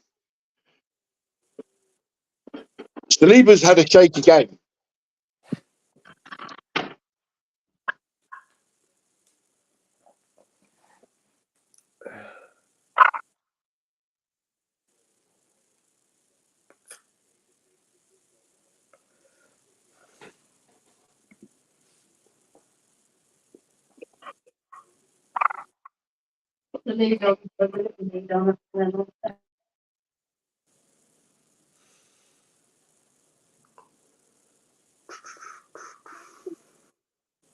I'm spinning the stuff. That's the ball. Good run, Havertz. Go on, Havertz. Go on, Havertz. Go on, Havertz. Finish! Yes! Go on, Havertz! Yes! Oh, Martinelli, sorry. Martinelli. So the ball over the top. Alisson and Van Dijk completely make a hash of it. It falls to Martinelli, who just tucks it into an empty net. I thought it was Havertz. I should have known the way he went after it wasn't Havertz. I should have known the way he went after it. It was never going to be Havertz. Way too fast. Way too fast, and he showed a willingness to get there. It was never Havertz. Comedy of errors.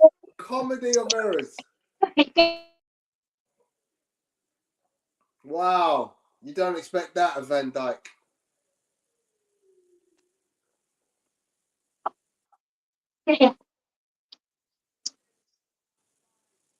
It wasn't Van Dijk, it was Alisson. I don't know what he was trying to do. He didn't even need to kick. He didn't even need to kick that.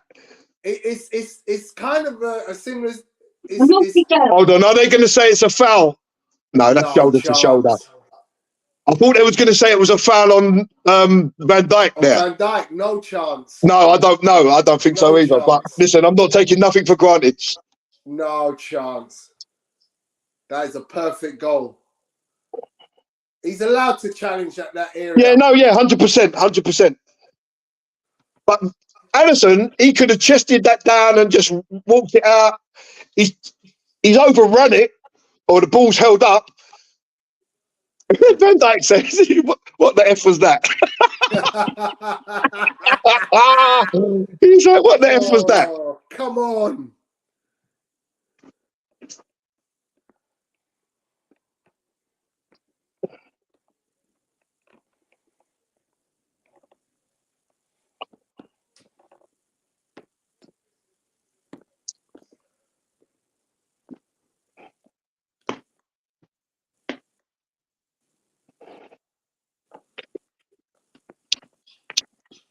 I think Kyrgios's going to be yellow carded here for a foul on Jota when the play stops.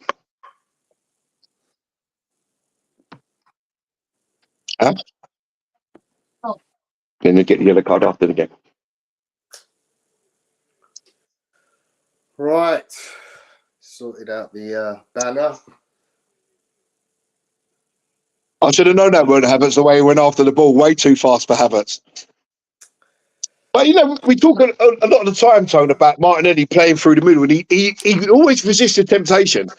But when you have blistering pace and you can finish, does it not make sense to give it more of a try? 100%, Gary. Because all I ever think about is Martinelli playing centre forward against Chelsea, 1-on-1 against. Go on, Martinelli, drive. Oh, the first touch was terrible.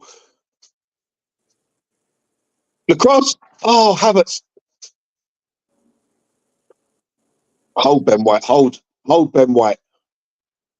That's it. Go on, free tacker. Why have you slowed it down? Too much now. Too much. Nobody there. Somebody has to join in. He's going to deliver. Somebody needs to join in. Yeah, Kirill, yellow card. Yeah, as you called it.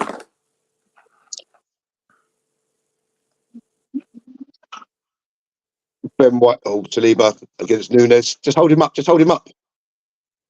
You get the wrong side. Well done. Declan Rice again, I think. Yeah. Bang on the money there. That tackle from Kirill, he just kicked his leg. The ball wasn't even nowhere near him.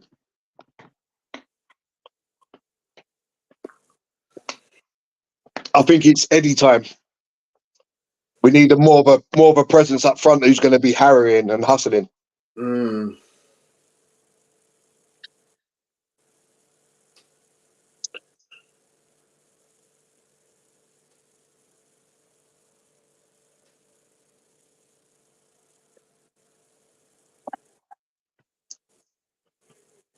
Yeah, I wouldn't disagree with that, Gary.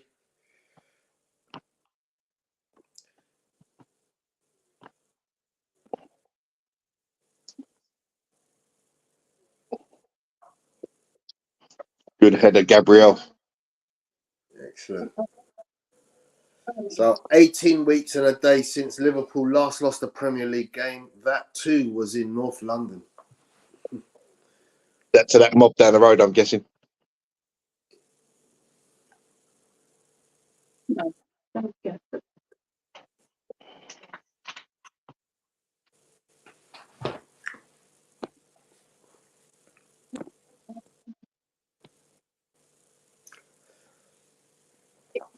Been off for ages. Been off since when I started cooking.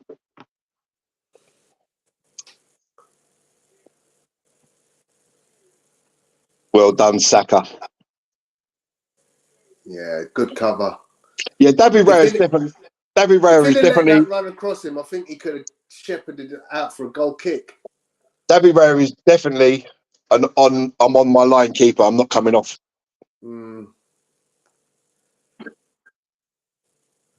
Which is weird because you want him to be a football playing liberal type defender. So it can't be the best of both if you're asking him to do both functions.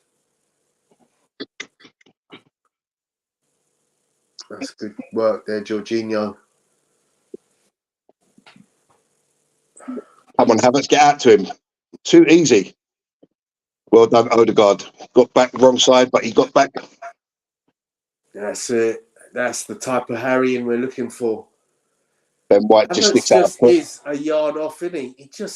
He's always on the edge of the game, and maybe it's his playing style, but he just flatters to deceive. He looks like he's not really trying. Yeah. You know, compare him with Odegaard on the other side, and it's just like chalk and cheese, isn't it? Stand up strong. Well done, Kivior. Well done, Kivior. And Trossard for Martinelli. Are you crazy? Are you actually crazy right now? That's madness. Tone, talk to me. I don't get that. Please.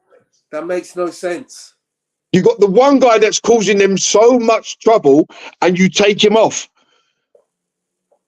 You take him off with 25 minutes plus to go. I don't get that. In the world of who does that make sense? I don't get that. Great catch, David. But now there's no release there. Look. Oh, he found Declan Rice. Declan Rice with the cross-field switch. That Trossard ain't going to keep that on. Martinelli may have had a hair's chance there, but Trossard didn't even run after it. He was going, I ain't catching that. I don't understand that substitution. I really don't. I'm baffled.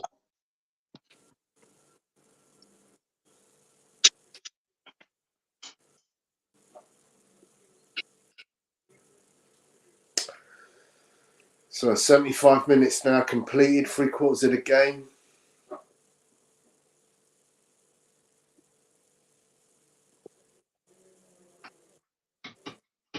Liverpool goals in 76 to 90 minutes. They've scored 20 goals. Ooh. We're not too bad at 13 though.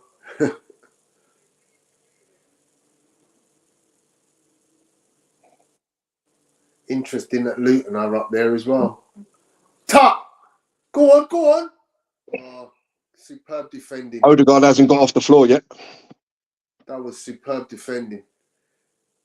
I thought he'd done him. I thought he'd literally got the ball around him, but he couldn't get himself around him. Odegaard's still down because he's not back helping out the defence, so he must still be on the floor. Get it out. Yeah, Odegaard's still down on the floor. Play it Liverpool are happy to play on. Everyone, yeah, they're pointing now. No, So they're pointing, but they played on and they have a corner.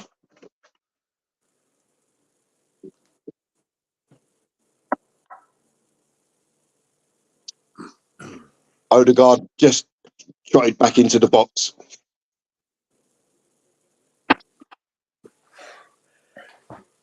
Apollo's made a comment about Ray. I'm not going to put it up until the end of the game because there's just too much time left.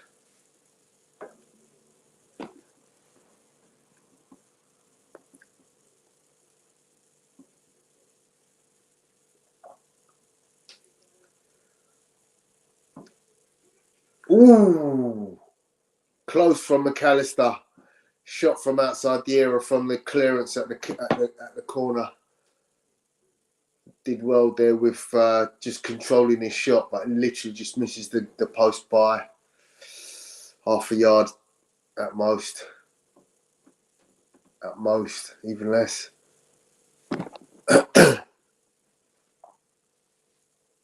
Now Saka's down.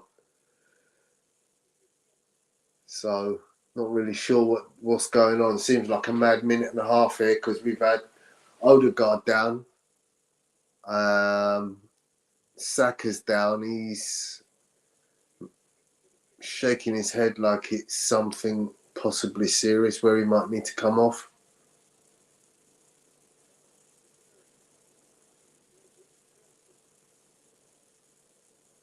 Reece Nelson is already stripped off, ready to come on. Arteta's having a go at Havertz and telling him something. I mean, I hope he's to get your ass in gear and start doing more work because, he really needs to get more involved. If you're asking me, I think a guy of his height and size up against the big boys, Did they know that Saka was already carrying an injury? Because Reece Nelson seems to be stripped really quick. Yeah, of course he is. He's always carrying an injury. That looks like hamstring to me. I hope you're wrong. No, that looks like hamstring. The way he's hobbling off, that's not ankle. That looks like hamstring to me.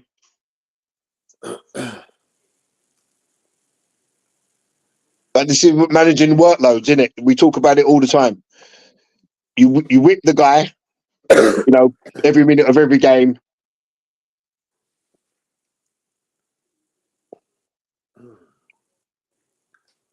But Reece gets his chance. Right, come on, Reece. Show us what we got. What? So we got Trossard and Reece now as our wingers. Has Reece gone to the left and Trossard to the right? I haven't seen. It looked like he was doing a run across the pitch. No, Trossard's still on this side. Yes, Jorginho. Love it, Jorginho. Love it. You tell him. Leave him. Let him go. Let him go, Jorginho. No one understands what Darwin Núñez says. Let it go. Let it go, mate.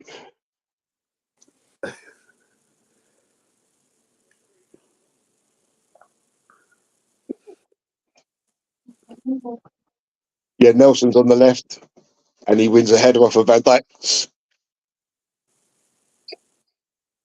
But Trossard's there as well. No. Trossard takes the throw. What? What's happening Trossard there? just took the throw. Is it a foul throw? Foul throw. Foul throw. And Reece Nelson got the better of Konate there, you know. Yeah. That was an interesting situation. Trossard took the throw to Reece Nelson. So there was no right winger at that point. So Reece Nelson's playing on the right. He's just gone across to the right. Yeah. Havertz, go and shut the keeper down. You're standing there doing nothing. Come on, Havertz, now press. Press, that's it. Oh. I'll be get Kirill. Great header, Kirill. Oh, Jorginho. My eyesight's terrible, man. I need glasses.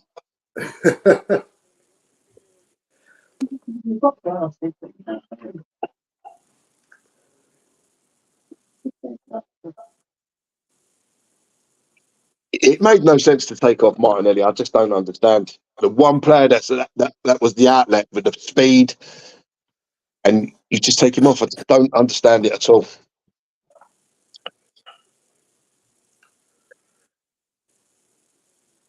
So now, Odegaard's on the left, Havertz on the right.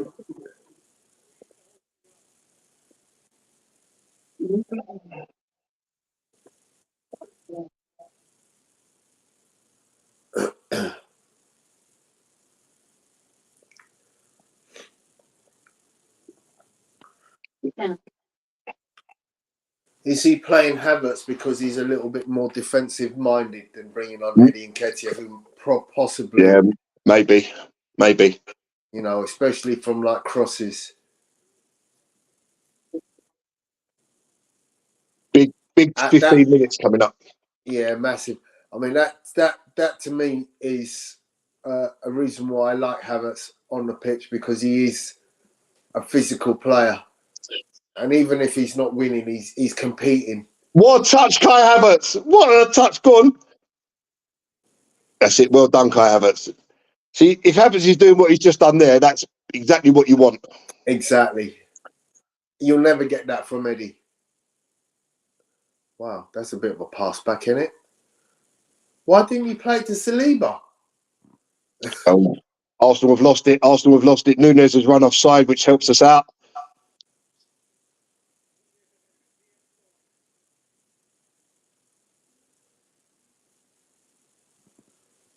Well done, Martin Odegaard. Liverpool still have it. They come with Gomez against Kirill. I thought he could have let that run out, Kirill. They didn't need to nudge it out. Just get your body across him. Yeah.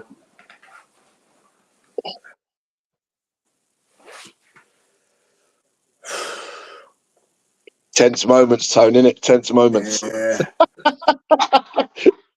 So 7 minutes of normal time remaining. The big boys are in. Van Dijk and Núñez in the box. Konate. Good header out. Gabriel. Well done, Trossard. Trossard won it. Well done, Trossard. Yes, well done. Nice. Pass it. Move the ball. Move it again. Go right. Again. And again. That's it. Move. No, we're just keeping the ball. Keeping the ball well. Well done, Reece. Excellent. Slow it down. Keep the ball. Is that what we're going to be doing? Hold. Oh, Kirill, how have you not scored? Kirill appeared in the box, headed it straight into Anderson's hands. It's a back pass. Anywhere else in the goal, that is 3-1, game done. Miles onside. Why is he going with his head? Havertz, Nunes has skipped past Havertz like he wasn't there in the box, and his shot was wild and into row X. What is Havertz doing there defending? Well, I'm glad he was there. That's the point, Gal. You know, look, he runs all the way back from what was our breakout. And you know what? I'm glad he's there. Even though he doesn't make the tackle. He done well to withdraw his foot zone. Thank you. That's exactly why Havertz is playing for me. Because at 1 second earlier, he was at the other end of the pitch. So they brought on Thiago. And you know that Tibio was up at the other end, almost scoring a goal. And seconds later, Havertz is defending your number one striker. Thiago looks about 84 with that hairstyle, man. Yeah, he has gone slightly grey, hasn't he? He's got more grey than me. Flipping up. Saying something.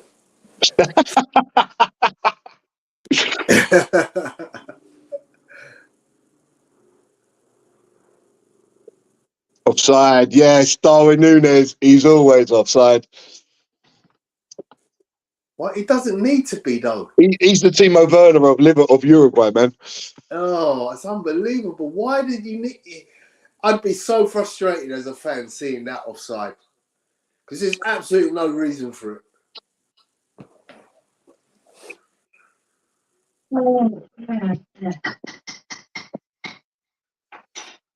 Four minutes plus injury time left. We're going to get at least 7 minutes, aren't we? Lovely flick, Kai Havertz. Well done, Trossard. Lovely flick by Kai Havertz. Trossard, great feet, wins the throw for Arsenal. Yeah. That's why we got Kai Havertz. Oh, and that's it, Liverpool throw. What happened there? Hey?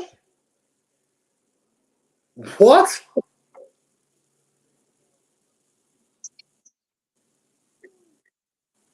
Well done, Trossard. Well done, Trossard. Excellent, Trossard. No fouls now. No fouls. Well done, Trossard. That's it. Oh, where's that right winger? Get across, Reece. Get across. Afterburners. Well run, Reece Nelson. That's all right.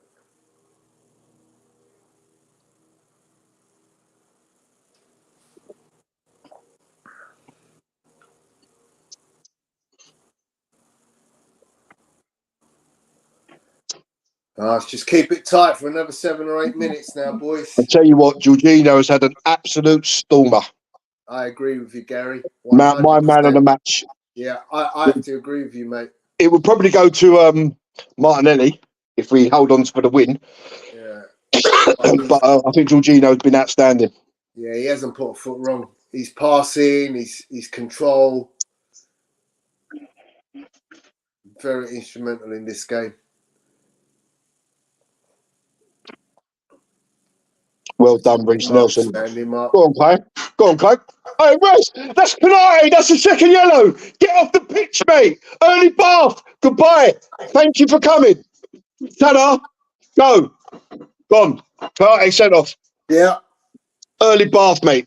Yes. Why are you putting your thumb up? That was a blatant foul. Blatant yellow card. Absolutely. But Havertz again. Intelligent play from Havertz. You might want to change your man of the match to Havertz. Come on. No, I mean, to be honest, it's obstruction. Whether he moves his body, well, he does because he puts his hands out to stop him running past. So the hands go out, they don't need to come out. And that's what stops Havertz from bursting. He's beaten. Havertz is going to keep driving on there. Well done, Kai Havertz.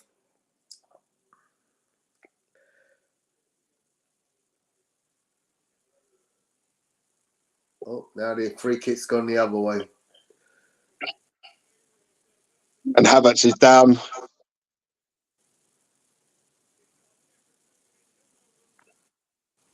Is it gone our way? No, Havertz foul. No, Havertz blatant foul. He just jumped into him. Oh, Van Dijk kicked him in the head. Van Dijk's kicked him in the head. That's not a natural movement. Yeah, no, that is. It's because it's slowed down. It doesn't look like a No, natural. man, kicked him I in think the head. he was just rolling. And I honestly don't think Van Dijk is that kind of player. Oh, they give it away. Reece Nelson driving on. Reece Nelson driving on. Reece Nelson driving on. Oh. Win it, Reece. Win it, Reece. Well run, Reece. It's a foul.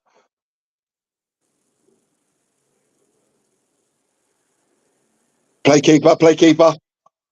Time now, time. Use it well. Time. What's happening there? Come wide, come wide. Free kick and the yellow card for Nunez. I didn't really see a lot wrong with that, to be perfectly honest. I thought it was just him and Gabriel having a tussle. Yeah, What's happened there? Fairly... So if anything, it was a foul from Gabriel. Oh, he's got the yellow card for his reaction. It was a foul by Gabriel, though. Exactly the same as what Konate just done, really. He's still having a pop at the ref. Send him off. So the 90 minutes is up, Tone. The 90 minutes is up. Well, we got Gal 6, 7. I haven't seen anything come up yet. 7 minutes. Okay, here we go. Biggest 7 minutes of our season. He's given a yellow card to Saliba. Time wasting. For time wasting. Massive 7 minutes there, boys. Come on.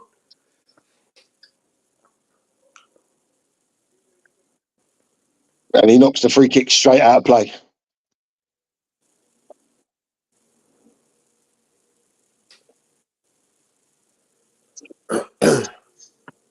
Tone. Trossard!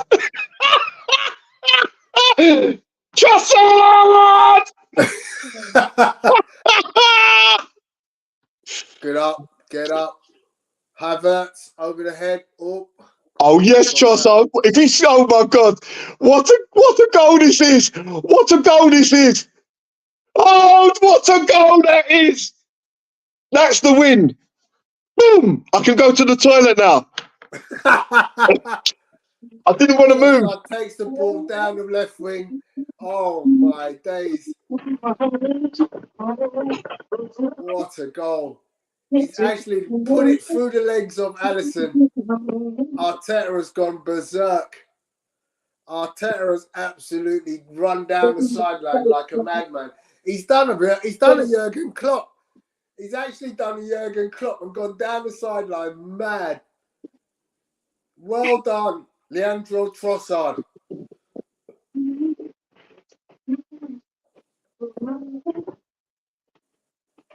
Yes, sir. What a goal.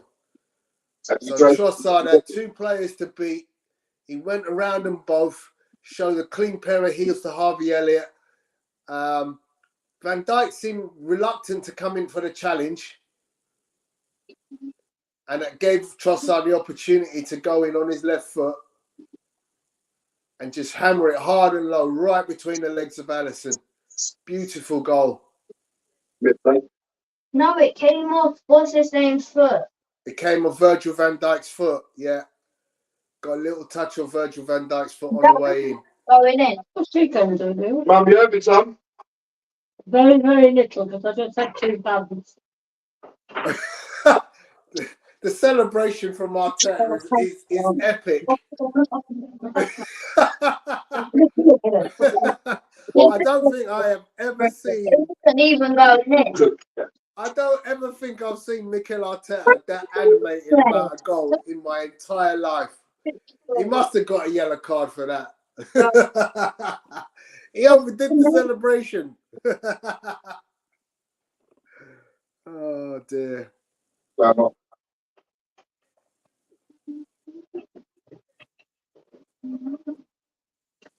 Oh, excellent. Sit down, Arteta. You're going to get your blood pressure up. Bloody hell. You didn't give us an opportunity, did you? You was here before you did it.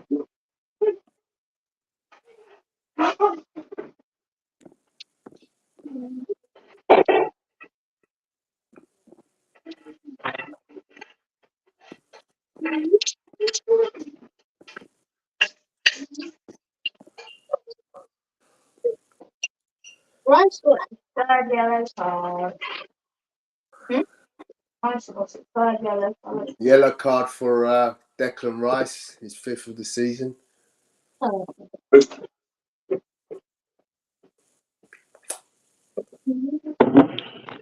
Oh, terrible shank clearance from Ellison. Jorginho, player of the match. First in touches, first in successful passes, first in interceptions, and first in pass accuracy.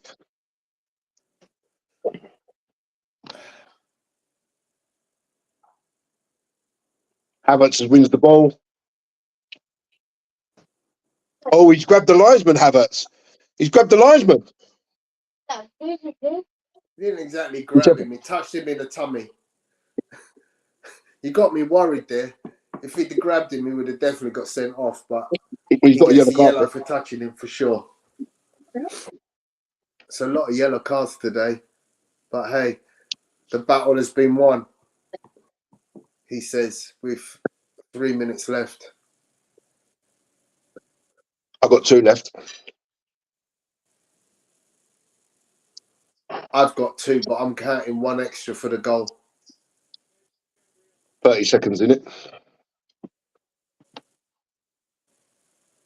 Oh. Careful. Get it? Nice. Move it. That's better. Give. You just got to use the space now, Arsenal. Odegaard should have played that ball quicker. Yeah. Admittedly, I don't think he had much options, to be honest. Yeah, Trossard have made the run.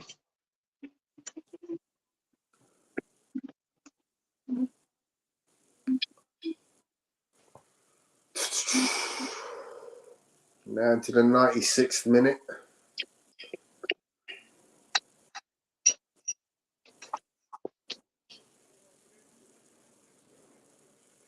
And it's through to David Raya.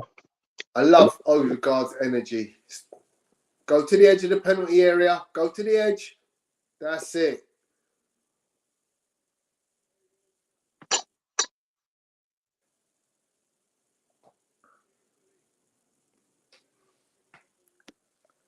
Welcome to the chat, Musa. I'm very impressed with Kivior. We need to start Trossard, Saka, Martinelli. That's going to be a potent front three. Jorginho, bring that leadership quality to the fore. Yeah, look. Oh, Trossard through. And it's a free kick. High foot.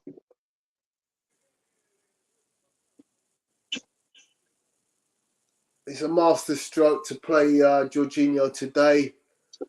I'm not sure if he's someone you want to be playing in that role on a regular basis. And that's it, full time. Done, Kivior. Full time. Yay.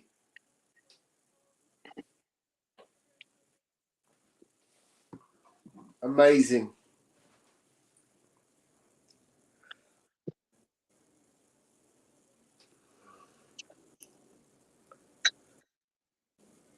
Yeah, so long drive back to Liverpool. Indeed it is for some, Stan. I hope you're well. If you want to come on, Stan, I'm going to drop the link into the chat. Because for once we've got some positive to talk about. I'm sure that even Kai Havertz can have some honourable mention from you. Let's not ask too much now. You know the question I always ask, why have we still got Cedric? Not good enough to play. Why have we still got Cedric? He's a bum on the seat, Tone. Really? Would you not rather have Brooke Norton-Cuffy on the bench? Yeah. I mean, if you're not going to play... And the funny thing is, I don't think he's a bad player, but it just seems like you're wasting a body because, he gets no time on. That's what I'm saying. If you're not going to play him, it's pointless paying his wages. It is. It's pointless. And, you might get 5 million from him, Take 5 million, man. I'll take 5p. Just don't see the point. You know, he's not the worst player. He must be of some value to somebody's team. I could imagine he could probably do a job at a Sheffield United or a, you know, Luton Town or somewhere like that.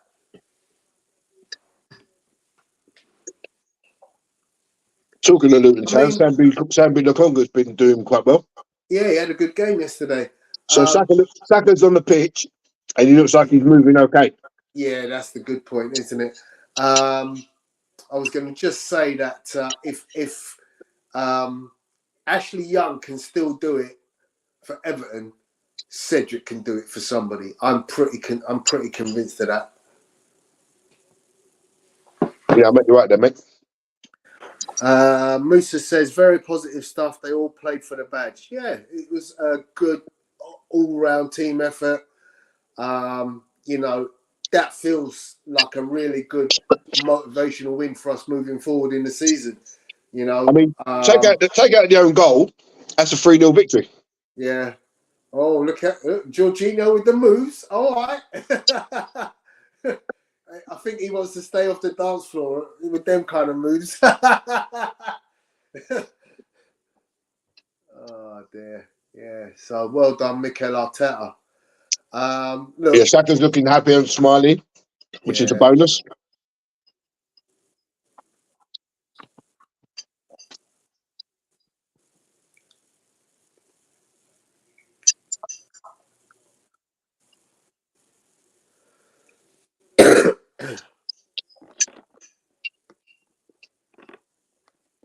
Tony. My good friend Stanley Kroenke. Tony, Gary, how you doing? How we doing, Stan? You good? Today have to be good, Gary. What are you talking about? What do you mean if I'm good? Well, there's normally something. I'm good. There's normally something you're not happy about. So I'm giving you front stage, Bertram, because I know you're going to go into a lovely eulogy about how fantastic. Give me 1 second, guys. I'm getting feedback. Give me 1 second. Okay. Feedback.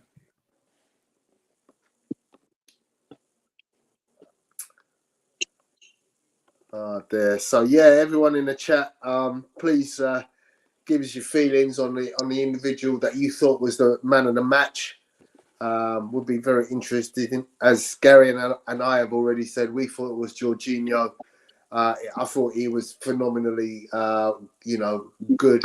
Hey, Tony, somebody has their thing on, and I'm getting double feedback. Somebody's listening to us and have their thing on.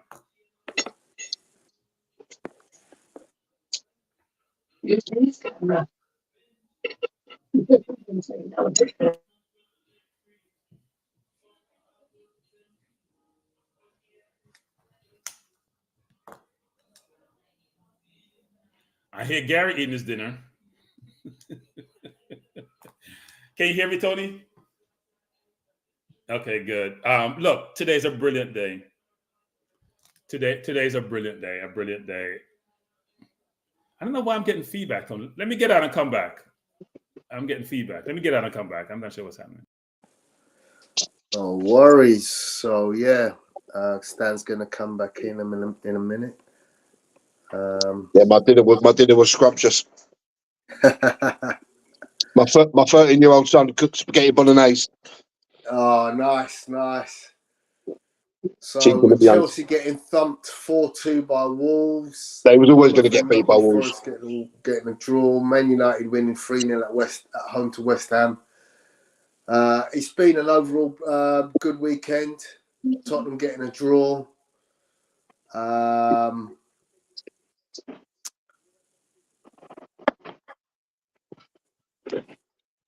Yeah. It's been a good weekend. Man City play tomorrow, Monday Night Football. Who they got? I'm just trying to think who it is. Brentford. Brentford, that's it. So Arsenal are second in the Premier League table now on 49 points. 2 points behind Liverpool with the same games played. 5 goals behind on goal difference. So as far as title runs are concerned, yeah, we're in it. I mean, obviously, Man City got 2 games in hand and are 3 points behind. So if they win their 2 games in hand, they will go top. They'll be 3 points ahead of us. They would be 3 points ahead of us if they win their 2 games in hand. Everton, Burnley and Sheffield United hold the bottom 3 places in the league, 19, 13 and 10. Luton just outside on 20 points. Nottingham Forest a point better, 21. Brentford a point better, 22. Interesting that Brentford are that close to the bottom. Obviously missing a couple of their players on African nations, but now they've got Ivan Toney back. Can they get a result tomorrow? We'll all be Brentford fans tomorrow night, hoping that they can get a win. Even a draw, settle for a draw, wouldn't you? Yeah. I'm going to put both of us on mute so Stan doesn't get any feedback, Gal. Pardon? I'm going to put both of us on mute so Stan doesn't get any feedback. But Stan, I'm going to leave it over to you to give us your rundown of what you thought of today's game. Well, I mean, I was concerned about today's game. Liverpool hadn't lost a game with 11 men on the field. All right. And they had only had 1 loss for the season. They have 6 draws, but they have played well. And if you see how they dispatched Bournemouth, what I thought was a decent team, and how they've been playing, and how we've been playing when we played the West Hams and the Fulham of the world, I had some concerns, especially when I saw this team sheet. I know Gabriel Jesus, then realized that Havertz going to play the number 9. And I'll come to Havertz because I thought he did really well today. So I had some concerns, but I love the fact that Jorginho was in the middle of the park because I think he gave us something different that we don't have, which is, even though he's slow like a molasses, like a tortoise, he's very, very slow. He has the ability to play the ball between the lines to get to the forward. He did it a couple of times today. Play the ball behind the defense. And none of our midfielders really do that really well. Rice doesn't, even though he carries the ball out. So I thought that was important. So I thought we played really well and really smart. So what do I mean by that? Which is we kept the ball and looking for the counter continuously. We're getting Martinelli in the game. Not Saka as much in dangerous position, but isolated Martinelli more on Alexander-Arnold, who cannot defend at all. And in fact, Martinelli just walked by him sometimes. So Liverpool was cheating with Konate coming over to help to mitigate that risk. And that's how Havertz got in the first time, where we had Odegaard play the ball behind the defense. Havertz had the line between Konate and Van Dijk to get in on goal. And even though he should have scored, obviously Saka got the rebound and scored. So I thought we played smart. I thought sometimes we dropped a little bit too deep and we gave them time on the ball, even though they weren't being dangerous.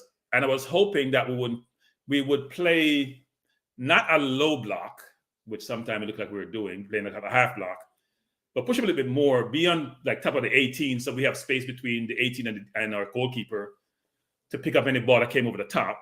And if you notice in the first half, when Alisson went deep to Diaz, that's how we got caught out, and obviously that goal shouldn't have scored.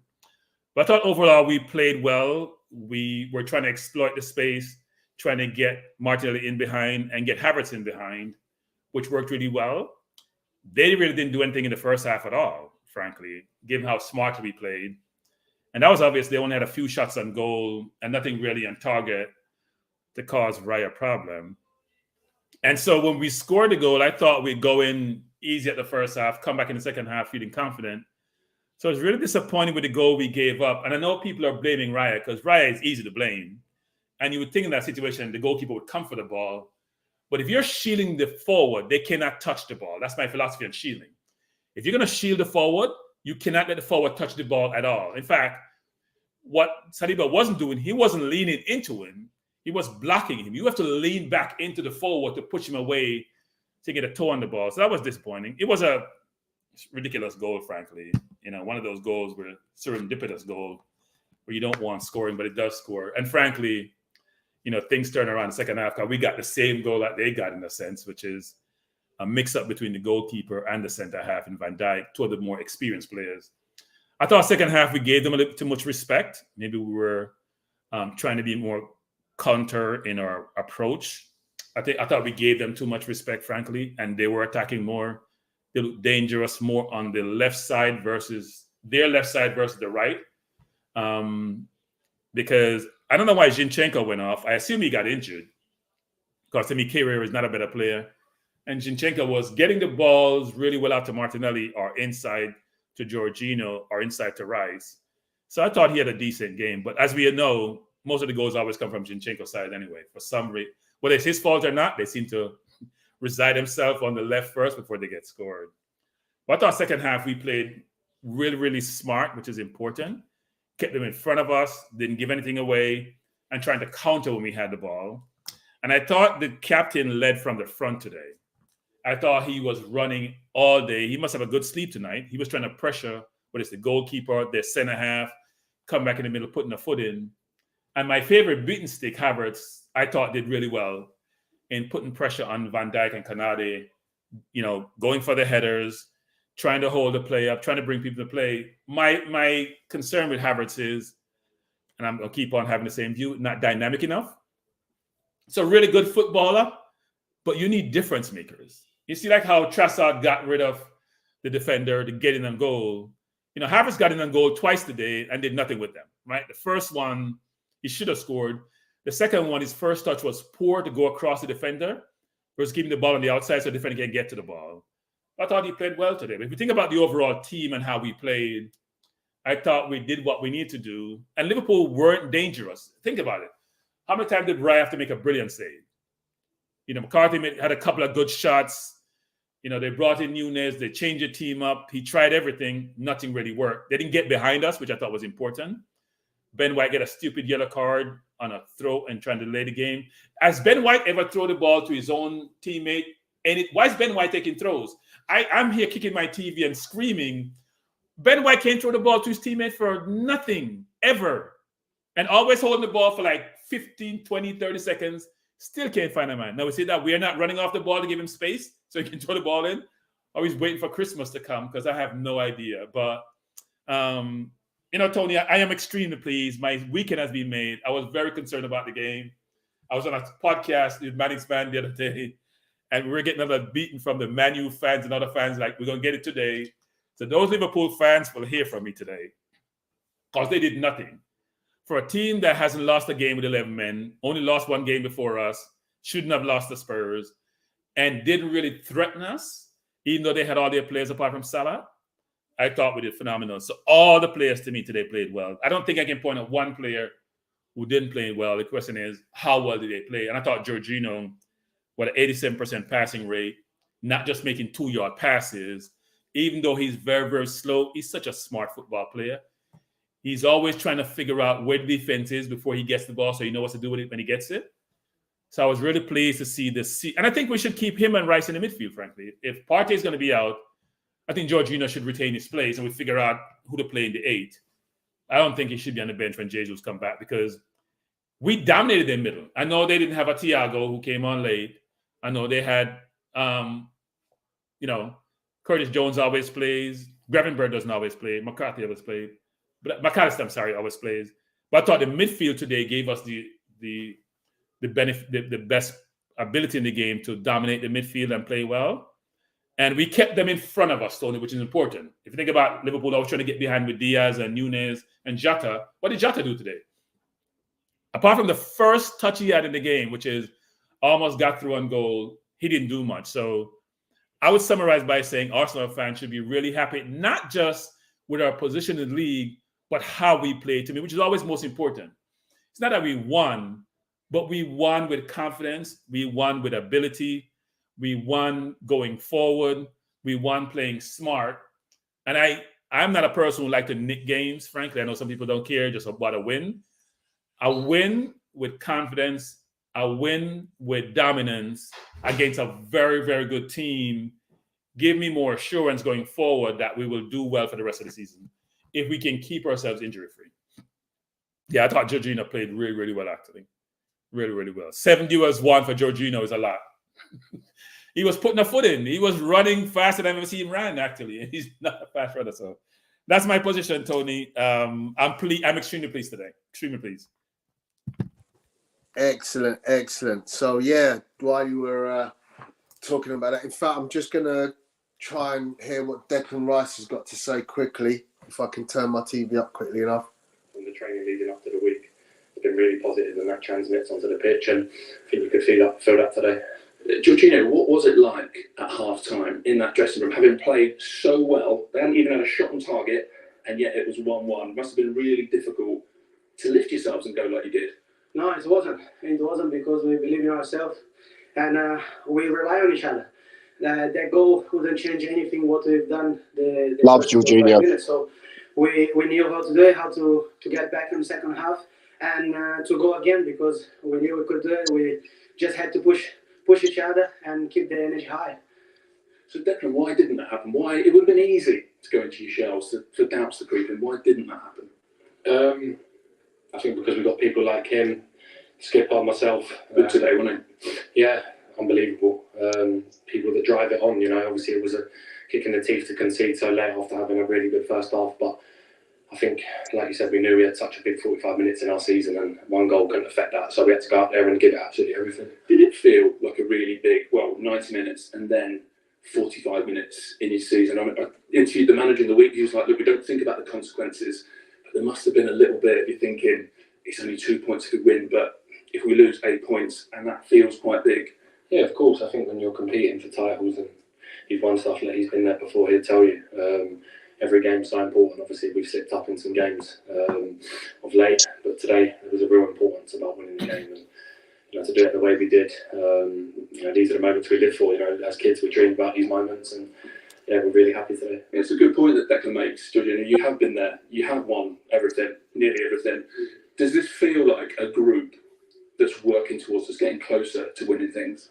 Definitely it is, because it's such a good group, humble group. They listen to each other, and it's no one is selfish here. Everyone thinks for the group, and that's the most important thing.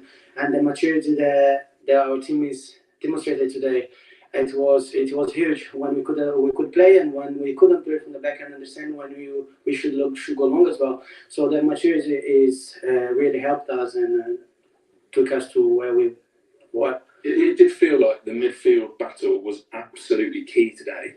How pleased were you yourself with the calm you were able to bring to a really hectic game? It's what he's best at. It's what he's best at. He's saying that. No, you're best at. No, obviously. Look, before I signed for Arsenal, the prospect of playing with him, Partey, playing against him before, knowing how he controls games, how calm he is on the ball. I think he's got qualities that not a lot of other midfielders have. And is he a guy you've looked up to? Yeah, of course. Look, I'm a youngster. No, of course, you're just saying you're older. Playing in the same position, obviously, he does things that are at such a high quality, and for myself, I'm trying to learn. And I think over the years he's been such a top player, and I think the manager trusts him wholeheartedly. So to come in today and play like he did, he spoke to us yesterday and said midfield battle tomorrow is going to be massive, and we was really up for it today. Okay, well, both of you brilliant, but the player of the match is Jorginho. If you don't mind.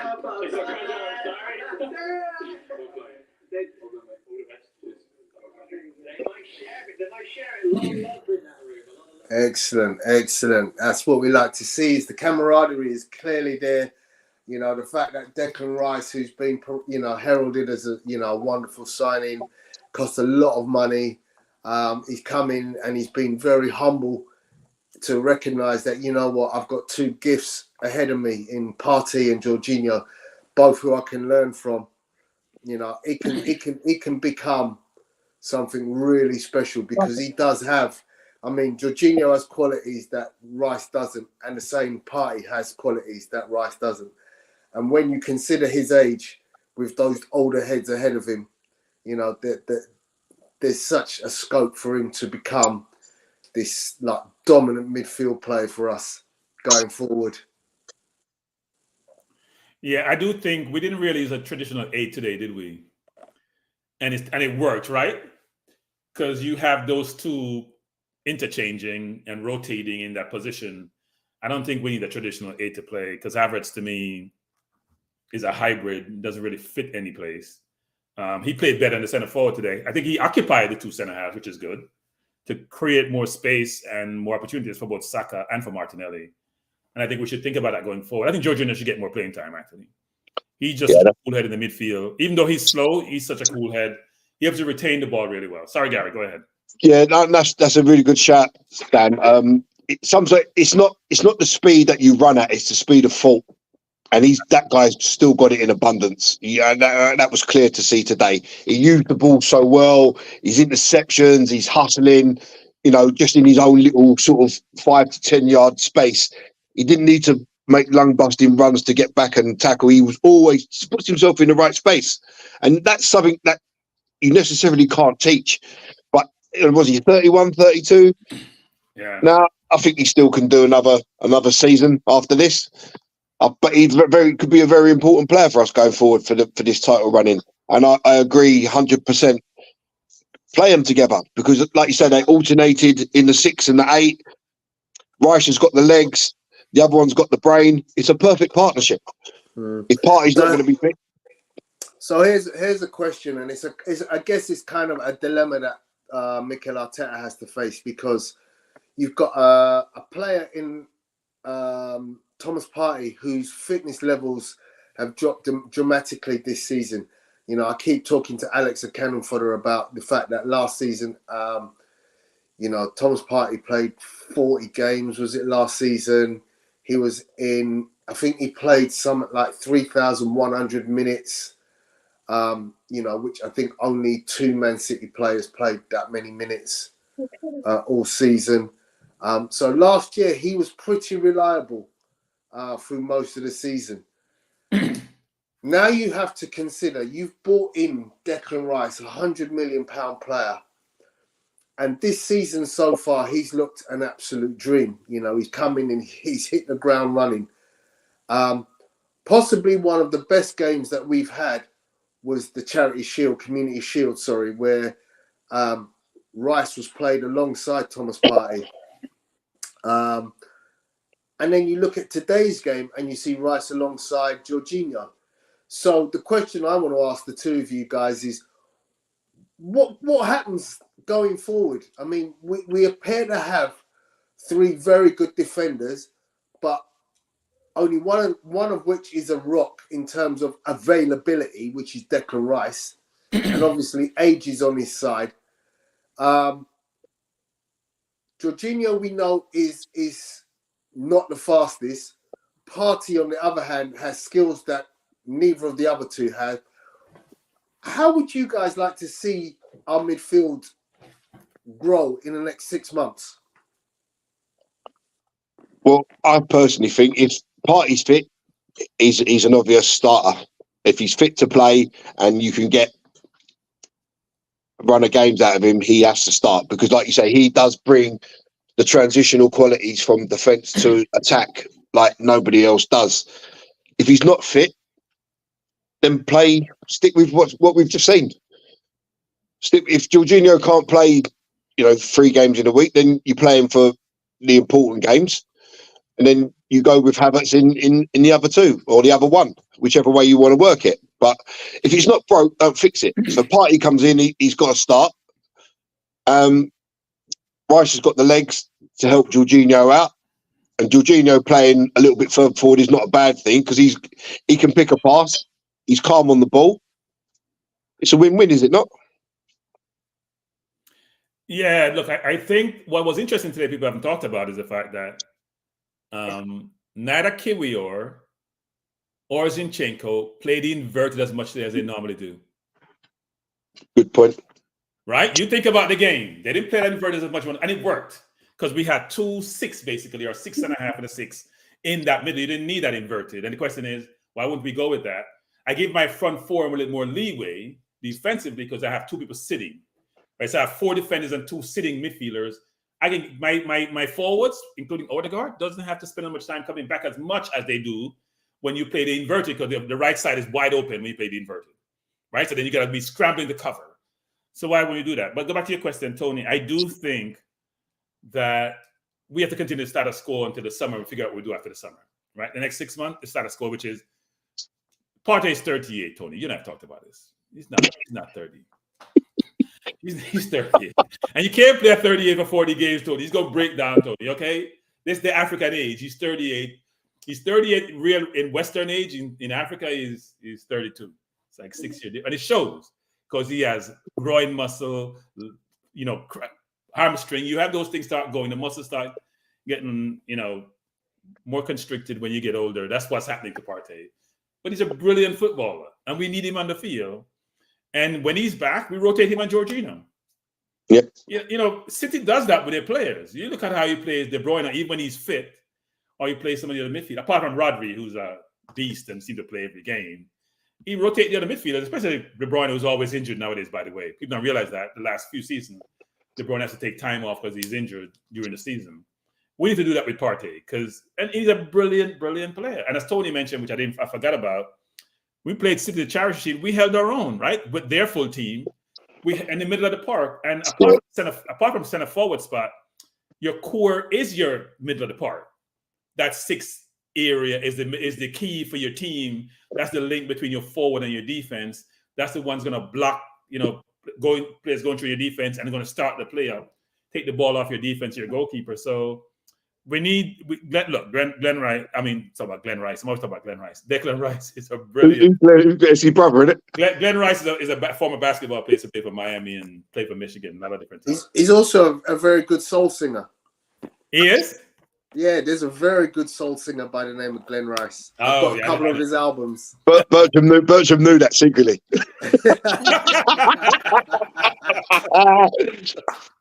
But I think Bertram makes two really good points there. This inverted fullback, I've said before in a couple of our streams, it's not needed. It's not needed all the time. It's not something that you have to do all the time. You have to do it horses for courses. If it's needed, do it. If it's not, just get your fullbacks to defend. Yeah. It's that simple. Don't need to turn it into rocket science all the time. Difficult wingers like a Salah on one side and somebody in there. You don't want to play that inverted because when he gets it with space, and here's what happens with us.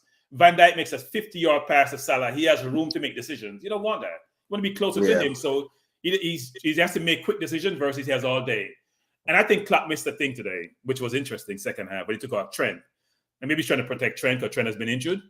But Trent is the one player in the field team who's making that 25, 30-yard pass over the top to find their forwards, right? When he's not getting pressure, even though defensively he's a liability, and Kanadi was covering for him, you need him to make that pass to make them dangerous, to stretch the defense, to give your midfielders more room. That wasn't happening second half late for them because, they brought in other players who have different skill sets. I was quite happy to see Trent withdrawn, to be honest.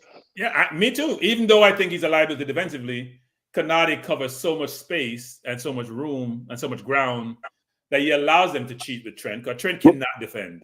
It's like I said in the stream, Bertram, he's their Zinchenko. Yes. He may even be worse, frankly, if that's possible.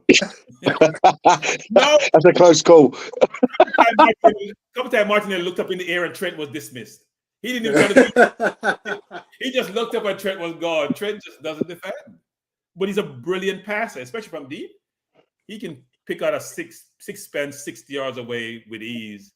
And I was concerned when Nunes came on, he would find Nunes over the top and we'd be in trouble, but that didn't happen because they took him off. So brilliant day, Tony, brilliant day. I can enjoy the rest of my Sunday. I know it's late for you guys without being perturbed that we gave a game away, giving up that goal in the first half, actually. Excellent. So that leaves me to, I guess, do some player ratings. I think it's going to be quite high player ratings this week. Not for everyone. Not for everyone, no. Okay. But I say one thing though: we have played Liverpool, even though we lost to them in the FA Cup. We have played them well this season than we have in prior years. Right? We drew with them at their place. We beat them at our place. We beat them last year at our place. So over the last couple of seasons, we've done better against them than we have in the past, actually. Which shows that we're growing as a team and getting better continuously. And it only bodes well for us going forward because we have a young team still. A few players like we have, like Partey and Jorginho, but we have a pretty young team, especially our two centre halves who are rocks, actually. Even though I don't agree with Apollo and Gary about Saliba being the fault of that goal. I mean, Raya being the fault for that goal. I think it was Saliba. Yeah. I can understand that. I mean, I think Saliba's just waiting for the keeper to come out and get it. And yeah, but the when he part of- realised, by the time he realises that the keeper's not coming, Diaz has gone round it. But if you see the way that Raya just sort of bends down to pick up the ball, that's not what a goalkeeper does. I'd be going mad at my keeper if he'd done that. Because you want the keeper to come out, be big, be brave, come sliding in, take the contact. And Gary, if he Raya's came got that and guy. missed, you would be cussing him, Gary. If he came hard and missed. If he came like how did Allison come? I don't even know what Allison did. Yeah, that was a mystery, that one as well. Allison came. What happened? I think when when the ball's bounced, it's either held up and it hasn't come to where he's expected it to come, or he's come out too fast, been put off by the little nudge on Martinelli on Van Dijk, that's put him off. And then he just kind of stuck his back heel out and deflected the ball straight back to Martinelli. Because if he would have run past him, he would have had time to turn around and get the ball. So it's kind of like makes no sense. And you're talking about like the guy that's rated the best keeper in the world. Yeah. You know?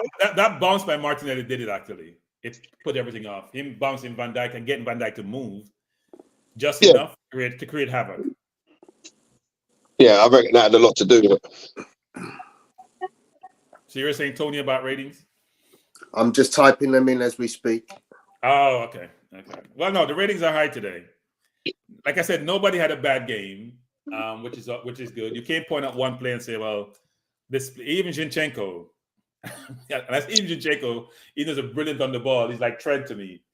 Well, they got Van Dijk's interview now. Let me see what Van Dijk's got to say. Eventually, a very tough day. I think the 2-1, fully take full responsible for that, but that's a big turning point in the game. Should have done better. Should have made a better decision there. Yeah, and it hurts. It hurts for me, and it hurts for obviously the rest of the team, and especially for me. And but listen, I think, like I said, there's a big turning point in the game before that, especially after the break. We were so good. We were having opportunities. We were dominant. I think the atmosphere started to become a little bit more nervous. Did you sense their belief drain a little bit? Well, I don't think believe, because at the end of the day, Arsenal was a very good team and they will always try to stay in the game. But we were very dominant, especially in the second half. Obviously, the turning point. 10 minutes of dominance. They was dominant in the second half. Well, no, I don't know what we call dominance nowadays in football. But in the first 3 minutes, they had 3 attacks, didn't they? That's what you're talking about. Yeah, but if you're not looking at you're going to score, that's dominance. It's a tough one. And I will recover from this because I will learn from things that doesn't go well.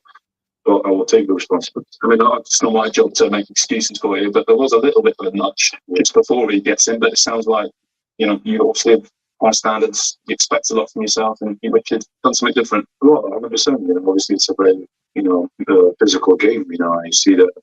And I'm not looking for excuses. It was shoulder to shoulder, mate. You just got bodied by a smaller player. Accept it and move on. Accept it and move on. Eventually, obviously, with that low, I think Alisson touched me a little bit, and that's why he couldn't clear it properly. I think that's things happen, but like I said, I take full responsibility for this. But I'll try to make sure these things are happening. What did you make of the overall Liverpool performance? I know you were saying at that point that 1-1 it was good, but first half looked pretty difficult for you. Yeah, but you play here. Obviously, for every team in the league, it's a tough place to go to, and you have to stay in the game, like we did, for example, in the FA Cup, where we obviously were a lot under pressure. They created chances, but we stayed in the game and find a way, and that's how the first half went as well, in my opinion. They try to drag players out. They try to gain wide spaces and so that you run around. And we did well, especially towards the end of the first half, in my opinion. And then how we started the second half was outstanding, in my opinion. And then obviously the turning point, like I said before, it's a shame. Does this also need the perspective of still top of the Premier League? First defeats in September, I've heard just there, and obviously it hurts. Losing hurts, and especially with the way we did it today. in so many ways it was not necessary.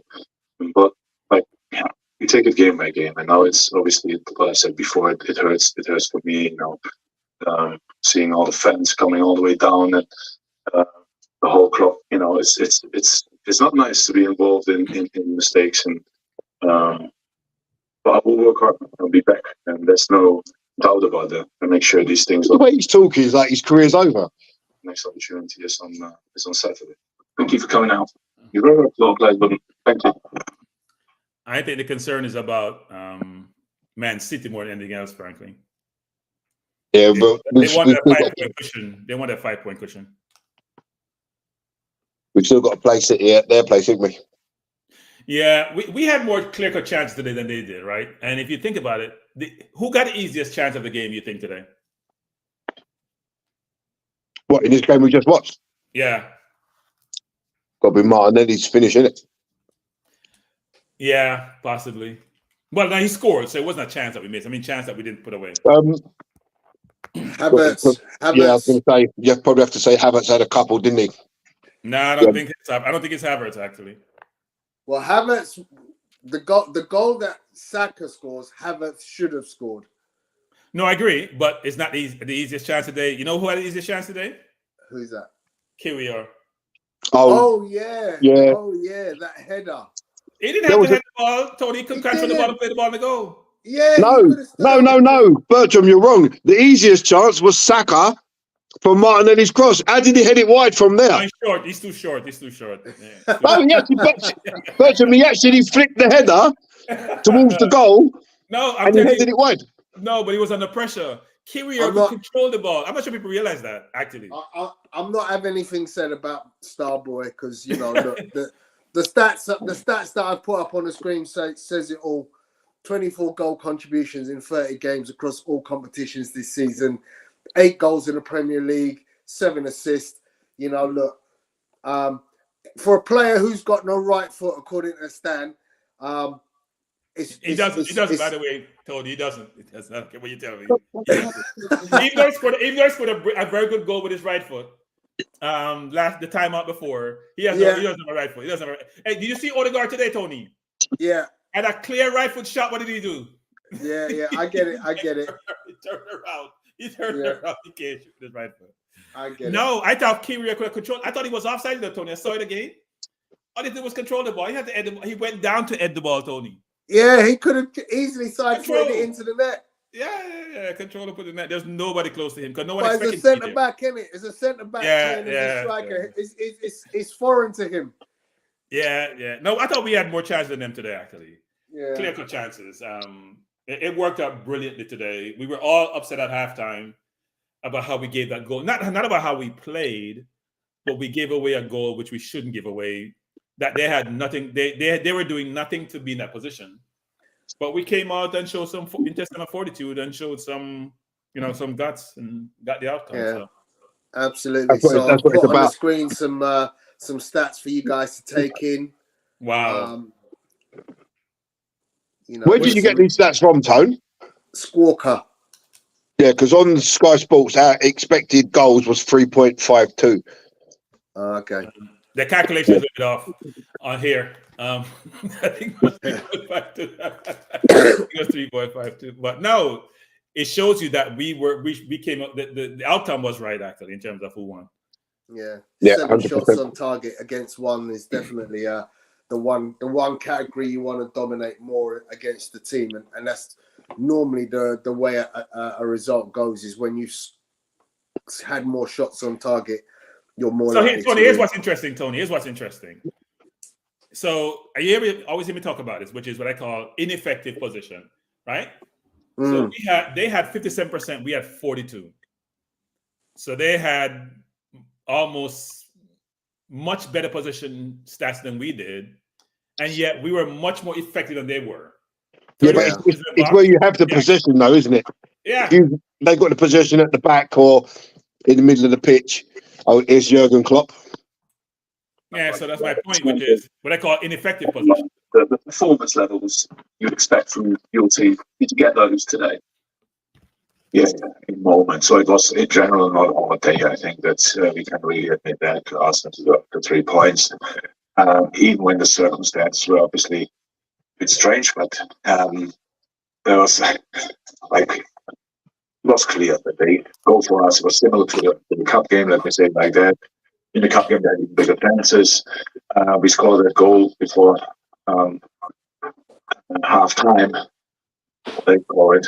It was having real shots on target and score having a goal on it. It's a bit strange, but I thought we found a way. But we found in the game we have to adapt in a lot of moments today. So bring players and positions and bring them back up the injury. All these kind of things all came together, and then you come here to Arsenal. So a little bit of an explanation. But we found into the game, I thought, and all of a sudden we found the right wing. We could use Trent. We had the crosses. We had the situations where it was really close, where they had problems with us.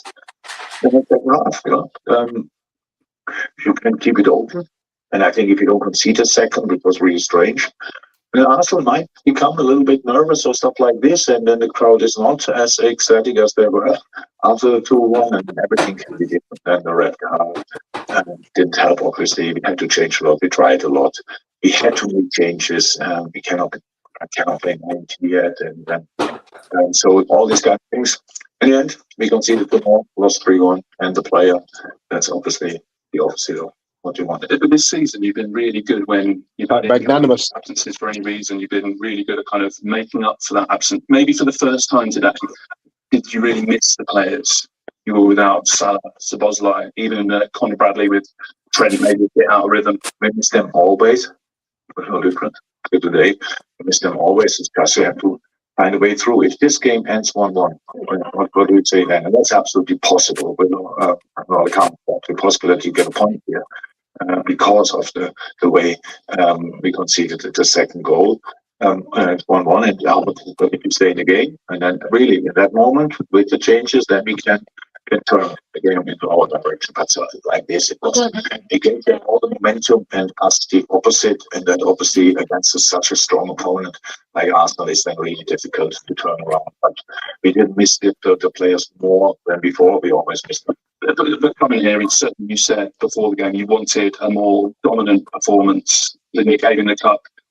Would it be fair to say that didn't happen? No, it didn't happen. No, because we didn't play enough and not from the start. We struggled there a little bit. The main orientation of Arsenal, they went for us. In the end, we had still possession. That was fine. We just didn't have the finishes, or enough finishes. So it was close. So I said, still when we found Trent on the wing, when the balls flew in, so that Arsenal was under pressure. But in the end, it doesn't count because it's not even a corner or whatever. So, but I really thought in the first half, step by step, we found into the game, and that's all right. So we come here, and on the day when somebody comes to Arsenal and can guarantee before the game that he will win and smash them, then we'll be really amazed. So it's all right. As I said, a lot of things came together today in one game. Sometimes you have that, and then you take that, and you go from there. I know it's much easier for me with hindsight that you left Nuno out, brought him on. You said that's part intensity, part tactical, but on reflection, did you miss what he brings from the start today? Yeah. Maybe. It was not our problem. But I understand that you're right. What did you think the problem was? We didn't play enough football, so like we had a completely new right triangle. That's a little bit. Then we need to get used to that. We were not really involved in the game enough. We didn't use Trent in the way we wanted him to get used because we wanted Trent to take more on the wing in that situation. That Joey is, and at least we have a better protection with Joey in the center. So many things what you think through before the game. It could have worked better, but in the end it didn't, and that's the wonderful thing. Everybody knows now better, even I. But would I do it again like that? Context important here. I think it's your second Premier League defeat since Man City back in April, and it's at Arsenal. So, yeah, this is the second one. Yeah. But you said Man City. So, Man City in April, you lost. Yeah, and then it's Tottenham here. So what's the season? That's what I'm saying. Right now. No, I am. It's not that there's nothing. So we asked me. He got the question wrong though, didn't he? That's your second Premier League defeat. Man City in April. He should have said Tottenham. He should have said Tottenham. He doesn't have to play better today. But it's not April. It wasn't April. No, he's talking about last season. They lost last season to Man City. Okay. A lot of things were against us today. Come on. It was again the situation. This referee gave me a red card against Man City. Maybe it was the game. I don't know. Oh, now you spoiled it now, Klopp. For a wrestling situation, but now it's Liverpool. Today, same situation with Diogo Jota. And I didn't get a red card. Sure. Oh, you mean then, no, that was the red card with Jota. Havertz on Konate first yeah. Oh, yeah. And then he was there with the arm as well. Havertz goes down, yellow card. Then he has to give him a second yellow. Gabriel is doing the same with Nunes. No yellow card. So it's not about. He should have played better. But that's fair. That's fair. In these moments again. Yeah. I said that at the time. It was exactly the same. It was a foul. Yeah, whatever you want, Thiago or Maka, is in a hard position. That's not great to turn a game around. So you will help if you have the players in the right positions, and then you can do things. It's just how it is. Again, we lost the game, so that's fact. The way strange. Could we have played better? Yes. Will we have to play better? Oh yes, definitely. And we will. I'm not cut this interview, man. It's gone on too long. Yeah, just admit. Congratulations. Yeah. Just repeating himself over and over again. Let him go. He just lost. Let him go. Thank you. Thanks, Jurgen. And they absolutely will. What Patrick was saying. What I would say though about the two situations is, one is Havertz trying to get away, and the other one they're tangling together. And normally, sometimes ref give more leeway when you're tangled up together because you're both fighting for position versus I'm going by you and you block me. That's a little bit different, right? I had the ball, I'm beating you, I'm going to go towards goal and you block me. But you could see a yellow card on Gabriel for holding, frankly. Yeah, I thought it was a foul by Gabriel, and Nunes gets a yellow card for his reaction. But he's got all right to be agreed because it was a foul. Again, with Havertz and Konate, the first one, they're battling for it. But Konate just literally pulls him back down to the ground. That's a foul, right? That's a yellow card. And the second one, Havertz, like you said, burst past him. He's going towards the goal, and his hand comes out and blocks over. That's obstruction. That's a yellow card offence. So he can't complain about the red card. And I thought we kind of spoilt his interview because he was quite magnanimous up until that point where he wants to start blaming the referee. Well, he's saying they had dominance and there was no dominance by Liverpool. Being at the top of the box with the ball and not creating anything is not dominance. Yeah, I didn't think that was third and not doing anything is not dominance. Dominance is having 3.52 xG. That's dominance to your 4. 100%. Me and you are agreeing a lot this season, Stan. What's going on, man? You're getting smarter with your. Right, gentlemen. Here's my player ratings. So let's do it. As you can see, I've gone quite high. The lowest mark was Zinchenko. I might even want to push him back up to a 7, actually.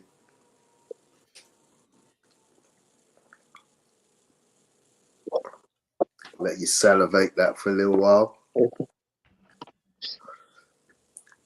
Bless up, Musa. Hope to see you again soon. Bless up, Musa. Bless up. Yep. So I'll go, Tony. I agree with. So I won't go give my. I agree with all your ratings except for Arteta. I think he gets a 10 because we beat Liverpool at home. He gets a 10 today. I beat Arteta sometimes. He gets a 10. I think I will give Zinchenko a 7 too because that first goal we scored was a brilliant build-up to score, actually. And he was key in that build-up to score. So I would give him, and he only played one half. He didn't make any. He made one mistake that I can recall in the game. He got beat once. He got beat once on the crossfield ball, didn't he? Once. That was it. But he didn't come to nothing, so we don't care. I agree with the ratings, though. Frankly, I thought Gabriel should get a little bit more than Saliba because I blame Saliba for the goal. So I give Gabriel a 7.5 and give Saliba a 7. But no, I thought, and frankly, the defense should probably get more ratings because Liverpool didn't do anything, frankly. I mean, they didn't do anything. Think about Liverpool with a potent attack. The most formative part of the game is their 2 center halves and their forwards. They have about 5. Yeah. Salah wasn't here. They did nothing today. So And I a lot of that defender is down score. to Rice and Jorginho. That's why they get high That's true. marks. That's true, but you have to mark the forwards, right? So they have to Yeah. be. If I'm a midfielder and you're not moving to get the ball, or you're world marked, I'm not going to give you the ball. So our defenders cleaned up really well, and they were heading. They were both were good in the air. So yeah, but no, our midfielders were very, very good.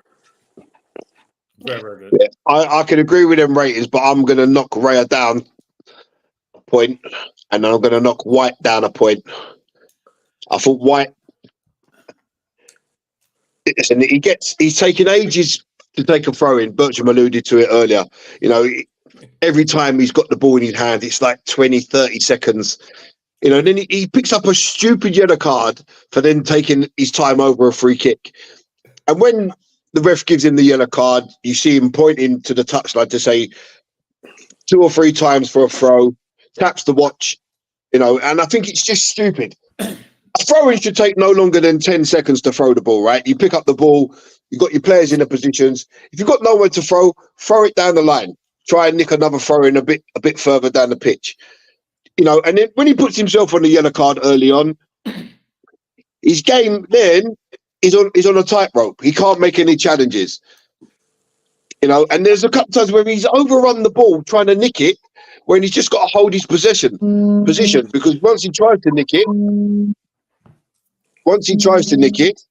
he's out of position. You know, so Gary, here's why he's up 7. Diaz did nothing today. Yeah, did absolutely nothing. I'm still giving a very good player. Did nothing. I'm still giving him a 6. So I go back to the showing of Ben White. Here's the worst thing about Ben White: you hold the ball for 30 seconds, it never reaches your own player. Yeah, maybe 90% of the time, it never reaches his own player ever. There was 3 throw-ins that he took where he's threw the ball and he's just like, "What are you doing? Who are you actually throwing it to?" There was one that Saka flicks on that just went out of play. One just went out of play, and you think, what are you actually looking at? Saliba and Gabriel. I thought Saliba was a bit shaky today. He wasn't his normal solid self, but I thought Gabriel just shaded that. So I'll bump Gabriel up to an 8. Zinchenko, I'm happy with the 6.5. Rice, Jorginho, I thought they was both excellent today. It's hard to give players a 10 when you're doing the player ratings, but I thought both of them were so exceptional today. I'm going to give them both 9.5. And Jorginho just shaded man of the match from Declan Rice. Odegaard, I'm going to give him a 9. Saka, I'm going to give an 8. Martinelli, I'm going to give a 9. And Havertz, I'm happy with the 8. And Arteta, I'm going to give him a 9.9. So what are you doing with the point 1? What are you doing with the point? The point one is the extra point for Rice and Jorginho. I split it. I thought it was going to be that he shouldn't allow Ben White to take throw-ins. Well, he shouldn't allow Ben White to take a throw-in at all. I was a bit... I found the Martinelli substitution strange. He was the one that was causing all the problems. He was the outlet, the pace that they was terrified of. I agree. And I just found that a bit strange, to be honest. Why you? By the way, the commentator said the same thing. I thought they were right about that one. Why you remove a player that's causing the opposition all sorts of problems? I do not understand. Obviously, you can say it kind of worked because Trossard scored the 3rd goal, but when you got a player causing havoc like he was, you're talking about Van Dijk here, who's probably rated as one of the best centre backs in the world, and Martinelli caused him enough problems to score a simple tap-in for confusion between him and the keeper. So I found that decision straight, but I think he got everything else right. I don't know if Zinchenko was injured, but I thought Kirill done really good when he come on. Should have scored. So yeah, well done, Mr. Arteta today, the training manager, as some people in our midst like to call him, has proved today that he's no longer a training manager. Just wait till next week. Just wait till next week, mate. As soon as he gets another result against him, he'll be back to the training manager. Trust me. I still think his game management need work, and the Martinelli change to me was a perfect example. I thought what he would have done is put Martinelli inside and put Trossard outside and take Havertz off. Even though Havertz was having a decent game, because Martinelli gets behind defense, right? You need the speed. They have to come higher because they're desperate to score. Why wouldn't I create problems for them by putting a really speedy person up front? Well, I said that to Tony in commentary. Why does Martinelli not get the chance through the middle? He's got blistering pace. We know he can finish, but it's just like something that Arteta refuses to do. Yeah. I thought that would work. I've seen him get one-on-one with keepers, and he's always scoring, actually. We said with Chelsea 2-3 years ago. We've seen it a couple of times against Man U when they call back that goal. If you look at him getting through on keeper, he always seems to make the right decision when he gets. Yeah, his finishing is really good. Yeah. You know, the two last week, far corner, lean, go right, go left, and go far corner. So we should allow him to play through the middle sometimes. You know, but I mean, guys, here's the thing, though. Here's the thing everyone should think about. We're paying Nketiah and Nelson £100,000 a week each. And Jesus was injured, and we'd have no confidence in Nketiah to come on the field and play in this game. Does that make sense? No, it doesn't. But this is his biggest problem is his squad rotation or lack of squad rotation. You know, Nelson has proved capable in games, in the so-called lesser games. You could give Saka a rest, but he just doesn't want to. He just doesn't want to. Oh, there's two of you, Tone. Twin brothers. He has no confidence. He has no confidence in those players. That's why he doesn't. Then why have you given him a 5-year contract and paid him £100,000 a week? Maybe because they make up the 8 number. I mean, you got to have 8 English players in your squad, but that doesn't make sense to me. Go find some better ones if they're not good enough. So I think it's go find the Eze's of the world and the Olises of the world if that's what your concern is. Maybe not Olise, but Eze at a minimum, Eze. You know, it's like the Cedric Torres thing. Why is he still sitting on the bench? Because nobody wants him. Yeah, it's true. Nobody must. Arteta now. So well to consider where we did. It was painful, and I could feel that pain in the dressing room. But I said to them, guys, if we feel sorry for ourselves, they need to punish us in the first 15 minutes. So we need to react to that, and there's still a lot to play, and we can beat them. And we went out there, we suffered the first 10 minutes, I think, the second half. I just believe just waning for a little bit. They changed something as well, and weren't that organized on the press, and they were attacking open spaces, which is a really bad thing to consider against them. And then we started to control the game. We started to play more in the final sets, and we scored the goals. So what did they change then, and then how did you adjust that? Yeah, they changed the shape, and they started to bring another player inside, and we had some problems to deal with that. And they made the change with Gomez and Robertson, so they changed it again. But by then, we were already set up, and we were there. Was it a really, really big half-time team talk for you, having played so well in the first half? The players walked up the pitch looking like they'd lost the game, let alone lost the lead. No, but basically the message was that, and then we knew, you know, against them you're going to have difficult moments, and our body language has to be extremely good today because we're going to suffer in moments. We have to stick together. We have to navigate through those moments, and we've done that. And experiences brings you that. You have to weigh your moment. We were ruthless when we had the chances to put them away as well.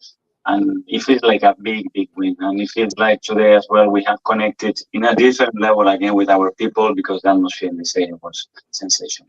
How nice is it to be able to use that word, ruthless?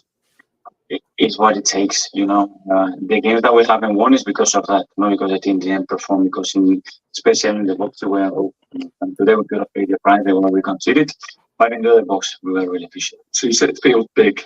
Why does it feel so big? Because at the moment, probably are the best team in Europe. The way they are playing, the way just dominating games, and the level that they have. They are an incredible team. They dominate every single phase of play. You have to be on your toes. Every action, they try to play quick, they try to play fast, and you really have to be at your best. What does it say about, like you said, they look to dominate every aspect?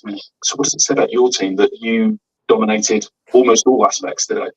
Yes, that we've come so far, and now it's about doing it consistently. They've done it for 6-7 years. The second season that we are doing it at that level, but now we have to continue because you will have everybody available.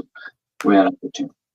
I've interviewed you before the match. You said that we're not thinking about the consequences, but honestly, as you stand here now, it must have crossed your mind that 2 points, and we're right in this, 8 points, we're not going to give up. It's probably too much. Yeah, but I know that for 96 minutes, a lot of things going to happen. So whatever crosses my mind 2 days before, a day before, even during 10 minutes in the game, anything can happen against this team. And I'm so pleased because that was a big win for us. And you said that we're a good team if everyone's fit. Everyone isn't quite fit. You lost Saka today. I'm guessing the substitution of Zinchenko at half-time was an injury as well. What can you tell us? Yeah, we have lost 4 or 5 big players for almost all the season. And today, let's see how it is. But Thomas as well, Gabriel Jesus as well, Timber. Tomiyasu still away some big players, but when I have players like Georgie or Leo, the way they train every day, you make them play 10 minutes or 96 minutes, I'm not happy. And that's not a coincidence, it's the way they behave every day. Lastly, in terms of the title race, getting on now? Well, it gives us momentum, certainly 3 wins in a row, and the way we've done it, we're back on it, and we're really excited. Thank you, Mikel. Thank you. So you know he's getting a 5-year contract, right? He's getting a 5-year contract. He's getting a 5-year contract. You think that's a good idea? I don't think we have a choice but to do so. Who are we going to go out and get if we don't have him? He's moved. Look, he spent a lot of money, but he's moved the team forward, right? We're competing now. We competed for the title last year. We're competing this year. It makes no sense, Dad. It makes no sense. It makes no sense to me. Why would you give him a 5-year deal? You have to then pay him off 5 years if you terminate after 2. So let's just say you're happy with the job he's done and you want to reward him. Give him an extension of 2 years. Why give him 5 years? That's madness, because if you get rid of him after 2 years, you end up having to pay out. So you give him an extension, you up his wages, yeah, and you wait to see what the results in the next 2 years are. This is a results-driven sport. Yeah, so if you're the Kroenke, who are very practical business people, and I'm thinking how they think, I had a team was in turmoil for years, even on the Wenger final years. I had a manager come in who didn't do too well. This person has come in and made us relevant again. My commercial revenues are growing. All my revenue streams are growing. My commercial revenues are growing. My gate receipts are growing. I'm in the Champions League making money. Whatever source of revenue that I can generate from, I'm growing the value of my team and my revenue sources. And players want to come and play for this manager, as Declan Rice has talked about. Why wouldn't I reward him when somebody may come and pick him off? If Guardiola decided to resign, would City come for him? And we can't match City spending power or compensation power, so why would you do it? I just think there's too many good managers out there for Arsenal to have to say we couldn't get another good manager. There are lots of good managers out there. Give me two. Give me 3. So right now, Xabi Alonso is the top of the Bundesliga. Yeah. I would say that Klopp leaving means that possibly Tuchel might be in for somewhere, possibly getting moved on. I think he's someone that might move back into club management at some point. He's at club Bayern Munich, Tuchel. Who's the German manager? I don't know. They got rid of what's his name? Nagelsmann. Yeah. Who got fired. Yeah. By the way, my understanding is that Nagelsmann and Tuchel don't get along with anybody, no administrators. But go ahead anyway. So yeah, I mean Nagelsmann would be another one. Look, we'd be remiss if we don't recognise that there are good managers out there who are literally sitting on their bum, not doing anything, i.e. Zinedine Zidane. Yeah, but say Zinedine Zidane, he's managed Real Madrid. Yeah. In a 2-team league. Yeah. With all the players that he wanted. Is he going to come and do a better job than Arteta? I wouldn't have said so. It's up to you as a club to bring in and attract that kind of player. I mean, this is Arsenal. We're undoubtedly a top 10 team globally. A top 10 team globally. Let me say that again, Gary. A top 10 team globally. Hey, Tony, you know how long Man U's been searching for that manager, Tony? Serious. I don't understand it. Stan, I really don't understand it. How have they managed to get to where they're at and not be able to attract? They do attract them. They're just old managers who past their prime. Oh, they kind of went down we're going to try Moyes and we're going to try this. And, they didn't quite, I think Arteta has an image and players seem to, and authority and youth. He has everything on his side, apart from his game management, by the way. But he has everything on his side. And I think you have to reward somebody who's going to keep you relevant. We see when managers, we see what happened when Klopp leaves Liverpool. We'll see what happens if they continue the same trajectory. Because before Klopp got there, they weren't in a good place. Yeah, I mean, you look at Liverpool, and you just think to yourself, well, who are the potential managers walking into that hot seat? And you're like, hang on a second, there are good managers out there. Yeah, but most of them are unproven, right? Most of the ones which you say are good and unproven. So the Zerbi's, people talk about the Zerbi. The Premier League is a different league, as Klopp seemed to suggest. You get burnt out. It's a tough league to be a manager in. I mean, even De Zerbi, all right, Brighton played some good football, but he hasn't really kicked them on to challenge for like FA Cups and stuff like that. They're not going to get a sniff of the league, but they're in Europe, Gary. Yeah, they're in Europe, fair enough. But what I'm saying is that are they going to go on and win the Europa League? They're hit and miss. They're hit and miss, Brian, aren't they? Some weeks they're getting panned, next week they're panning people.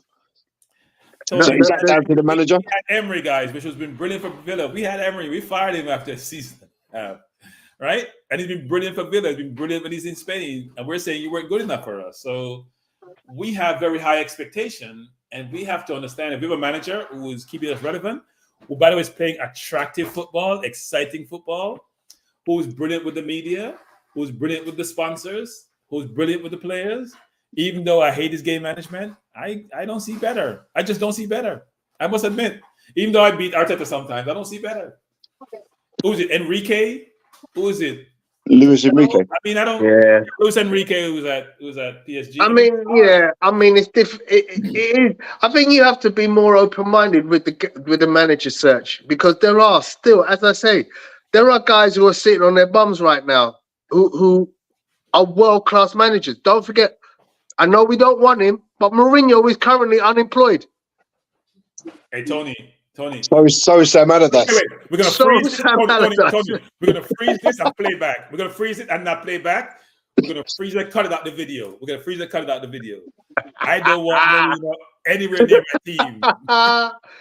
No, I mean, as I said, I mean, I just think there's a lot of managers out there. Some of them have been very successful in their lifetimes. Some of them have not been given the right opportunity, and therefore, you can see they're good managers, but they just need that right team to get their teeth into. Look, managers make a difference. Tottenham's manager showing you that there are people out there with potential. It's still early days for Tottenham, but he's playing very good football, and they're doing really well, right? You can see it. So there are people out there with skill set, but it's hard to have them try in this league to show you what they have. It's very difficult. Yeah, it's very difficult. We would be scratching our head about who's Postecoglou, really? Yeah, absolutely. The same way we were scratching our heads when we got Wenger. Who? I personally think with Postecoglou, it's a good job that Harry Kane left. Well, it takes the pressure off him, right? Because no one expects anything then since Harry Kane left, and they're doing better without Harry Kane. And even players they have, like Sarr and Basuma, who weren't getting any game time, they're his principal players, right? So managers can make a change in your team if they have the vision to realize what they're trying to do, and do you fit my system of play that I'm going to put out there on the field? And it's clear between Sarr and Basuma the thought process of Postecoglou and why they're doing well. And by the way, it's been helped by getting the kid from Holland playing, who was as quick as God, that Usain Bolt, for Christ's sake. And having those defenders there, even without them, sometimes he plays well, frankly. He plays I think the thing with the Spuds, what's going to let them down, this is the Premier League is not a league where you can just be gun ho, and leave the defensive side of the game unattended. And I think it's going to cost them in the long run. I think Arteta's realised that, and he's got taken this pragmatic approach now where it's all about domination and not conceding. But you've got to do but well you know down the what? other end. Spurs, you have to give Spurs praise, man, because that Van der Ven is a baller. Yeah. Listen, I can fully praise the Spuds for what he's done they're this season. good, Tony. They're good at every position. Yeah. I mean, now Richardson's scoring. They're a dangerous team. Son is away. Bissouma is away. So think about their team, their front four, between Richardson, Son playing up there. The kid they bought, what's his name from? Brendan Johnson. Brendan Johnson is decent. He's a decent player, but he's not what they need. Kulishevsky. They're a good team. Yeah. Bissouma and Sarr in the middle, and their defense they have, and those two. Yep. Udogie, I agree, Bertram. I watched Spurs yesterday, and I'm like, okay, look, I'm glad to see they get a draw, but you know what? I see elements in certain players. You know, that Udogie is a good player. Good player, yeah. Good player. Poro is a good player. They're good. Yeah. Good team. And they're only going to get better because they have money. There were the few teams that spent a few dollars in the January transfer window. You think about that. Almost no one spent. They spent a few dollars. Not a ton of dollars, but they had a few dollars to spend. Yeah. Who did they decide in January? They signed the kid from Italy, the Romanian defender. Oh, the Romanian defender, and 20-something mil, yeah. And Timo offside Werner. And Timo no goal Werner. He's played okay, actually. He's played okay. Listen, English Arsenal 101, not Spurs 101. What's going on here? We're just being unbiased. Cut the last 2 minutes out the stream, Tone. Cut it out. Edit.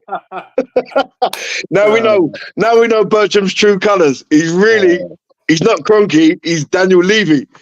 Oh dear. I actually admire people who are administratively very good, by the way. That's fair enough. Listen, we should all have the thing to do that. You know, it's not just rose-coloured glasses. Sorry, I meant to say spectacles. Not rose-coloured spectacles towards Arsenal. You got to appreciate what you see in football itself. There's nothing wrong with that. Interesting though, guys. FFP is biting. FFP now has teeth. When everything got a 10-point deduction, everybody's eyes got open real wide as to really. We could actually be in trouble. No one spent in January transfer window or spend more than they have actually. And Chelsea may be in trouble. We helped them with Havertz and Man U helped them with Mount. But they're not going to get much help in this window coming up. I'm telling you. Yeah. Am I right in saying that the Arsenal are about to go bumper next summer because of Champions League and the extra sponsors that we've managed to attract? Yeah. The new naming rights for the training ground. I if I'm not mistaken, Arsenal are going to be with a treasure chest in the summer. I think so, actually. And the further we go to Champions League, the better it gets. So, no, I think we'll have a lot of money to spend. As long as we spend it wisely, and I think that's one thing that Arteta and Edu have bought. They're only signing players that are going to take us up a step. So, you know, we're just talking about that Kulusevski and Brendan Johnson, but they're not the players that are going to take you to the next level. Okay, you, Gary, if you window, I'll give you 250 mil to spend. And what do you need and who you would you buy? I am going all out for Victor Osimhen to solve the striking problems. That's the only target that I can see that's going to come into this team. I'm in Osimhen's camp all day long. He's looking good at AFCON as well. If we're talking about a replacement for Partey, do we really need to go big when we have already spent 100 mil on Declan Rice, who can play the 6? Do we not bring in an 8? What's the point of spending? So say Osimhen is 120. You have 130 to spend. All right. So we've got Timber coming back. If he can get over the injury, that's left back sorted. It's a difficult question, really, because I don't really follow players that are around at the moment. I used to be right into it, but now I'm kind of just busy in other aspects of life, so I don't really get to see. If I ask my son, he'd probably have to tell me. Yeah, I mean, we're pretty much, looks like Arsenal are very much interested in Zubimendi. Yeah, I've heard his name mentioned, but you're talking about what's he, 40, 50 million? Yeah, which is good money for a midfielder of his caliber. Yeah, so if that's two players, then what else are we looking at? A right winger, someone to take the pressure off Saka. But is that going to happen if we sign him, or is it just a case of signing someone and then not using him? It kind of becomes... The issue with the right wing is you've still got Reece Nelson. And that's the dilemma, because you kind of have to work out, do we play him or do we sell him? Well, surely the time, or you should have just not renewed his contract and let him leave for free. That makes sense. 5-year deal, 100 grand a week. Like, you're protecting the interests of Arsenal, but at the same time, you're weighing out 400 grand a month. Bertram's just going to do the maths and tell me what that is a year. And it kind of defeats the object of what you're trying to do. If he's good enough for a 5-year deal, he's got to be good enough to play, no? Yeah. But the problem that you have is Saka is that guy who can play 95 minutes, not be in the game, and then create or score a goal out of nothing. So he's the guy that always gets left on the pitch. I think we're pretty stocked defensively. Do we keep Kirior? Is he getting enough game time? Are we going to sign a left back? Who's the left back? Jackson. Who's the left back? That Frimpong from Bayern Leverkusen. Yeah, Leverkusen. Yeah, he's 35 to 40 million. He would be a good signing. You know, so that's 3 players there: Zubimendi, Frimpong, and Osimhen. That would upgrade the team. And you spent 200 million. 200 mil. Yeah, I'd be happy with that, Gal. I'd be happy with that. That's the levels now that you're looking at, because the players that you're going to sign for 25, 30 million are not the players that are going to upgrade the team sufficiently. You've got to go sort of 50 million, unless they've got obviously release clauses in their contract where you can get them for cheap, like Frimpong and Zubimendi. But you're looking 60, 70 million plus for every player that you sign now, if you want to go to the next level and be like Man City. That's just the way it is. Yeah. So here's my view on this. Here's my list. That's what you was doing. Yeah. I'm not buying Osimhen. I'm buying Tony for 70 mil in the last year of his contract. I can't pay 120 for a player. I need more help. I'm buying Paqueta for 80 or 70 mil. I love Paqueta. Seriously? I'm buying Paqueta for 70. I love Paqueta in the 8. Brilliant passer, goal scorer, skillful, doesn't feel pressure. Zubimendi for 50, Neto for 60, Frimpong for 40. I think Neto will help us. I like Neto. I completely forgot about Neto. Good shout. Premier League proven. Quick, get by defenders. Doesn't score enough, but you know what? We create havoc. So I'm spending 300 mil, and by the way, I'm getting money back. I'm selling Nketiah for 40, Reece for 20, Vieira for 20, Partey for 15, Kirior for 20. So I'm putting in 115. I'm putting out 300. I'm spending 185 this summer, and I'm set. And I may bring Nwaneri in, or Patino in to supplement some of my midfield and blood them in. Cool. Well, we have got a few youngsters that the Arsenal have put themselves in a difficult position now, because where we're up there challenging, he's now got the dilemma of, can he afford to blood some of these youngsters that we see on the bench on the constant? Gary, Liverpool has done it. Liverpool has done it. I was just, Bertram, you just stole the words right out of my mouth. I was just about to say, until you butted in, I was just about to say, we've seen Liverpool do it with Conor Bradley and maybe one other. You know, so it is possible. If they're good enough, they're old enough. We've seen that in football from day dot. So, but I'll tell you, he's reluctant. Was it the FA Cup game, or there was a game where you think to yourself, this is your opportunity? No, wasn't it the dead game against PSV? Champions League. Yep. That was your time to throw these players in, give them minutes in the first team. But he declined it, and he played a nigh on full strength team with a couple of changes, And that's when you want to give these players a chance. It was a game that meant nothing. So is Arteta the guy that's going to be able to blood these youngsters, or is he going to be the checkbook guy and just go to sign, and occasionally bring one through? But here's the problem. We don't sell and get any return on our players. We give them away. That's why Liverpool has done brilliantly. The net spend is low because they sell Hendersons, they sell Firmino, they sell Fabinho, they sell all these players and bring money in to supplement their coffers. Yeah, but they sold them to Saudi. That's well, we don't sell, we give away our players. That's something that's got to stop. 100%. That's something that's got to stop. We got to get market value. Barcelona got money of Aubameyang. We got zero. But that was more to do with him being on 350 grand a week, and no one wanted to take the wages and pay a fee for him, which is understandable because he was only going to Barcelona, who have got no money. I'm telling you, no other club was going to touch him. What we sell Neto for, like under 10 mil, a Premier League goalkeeper.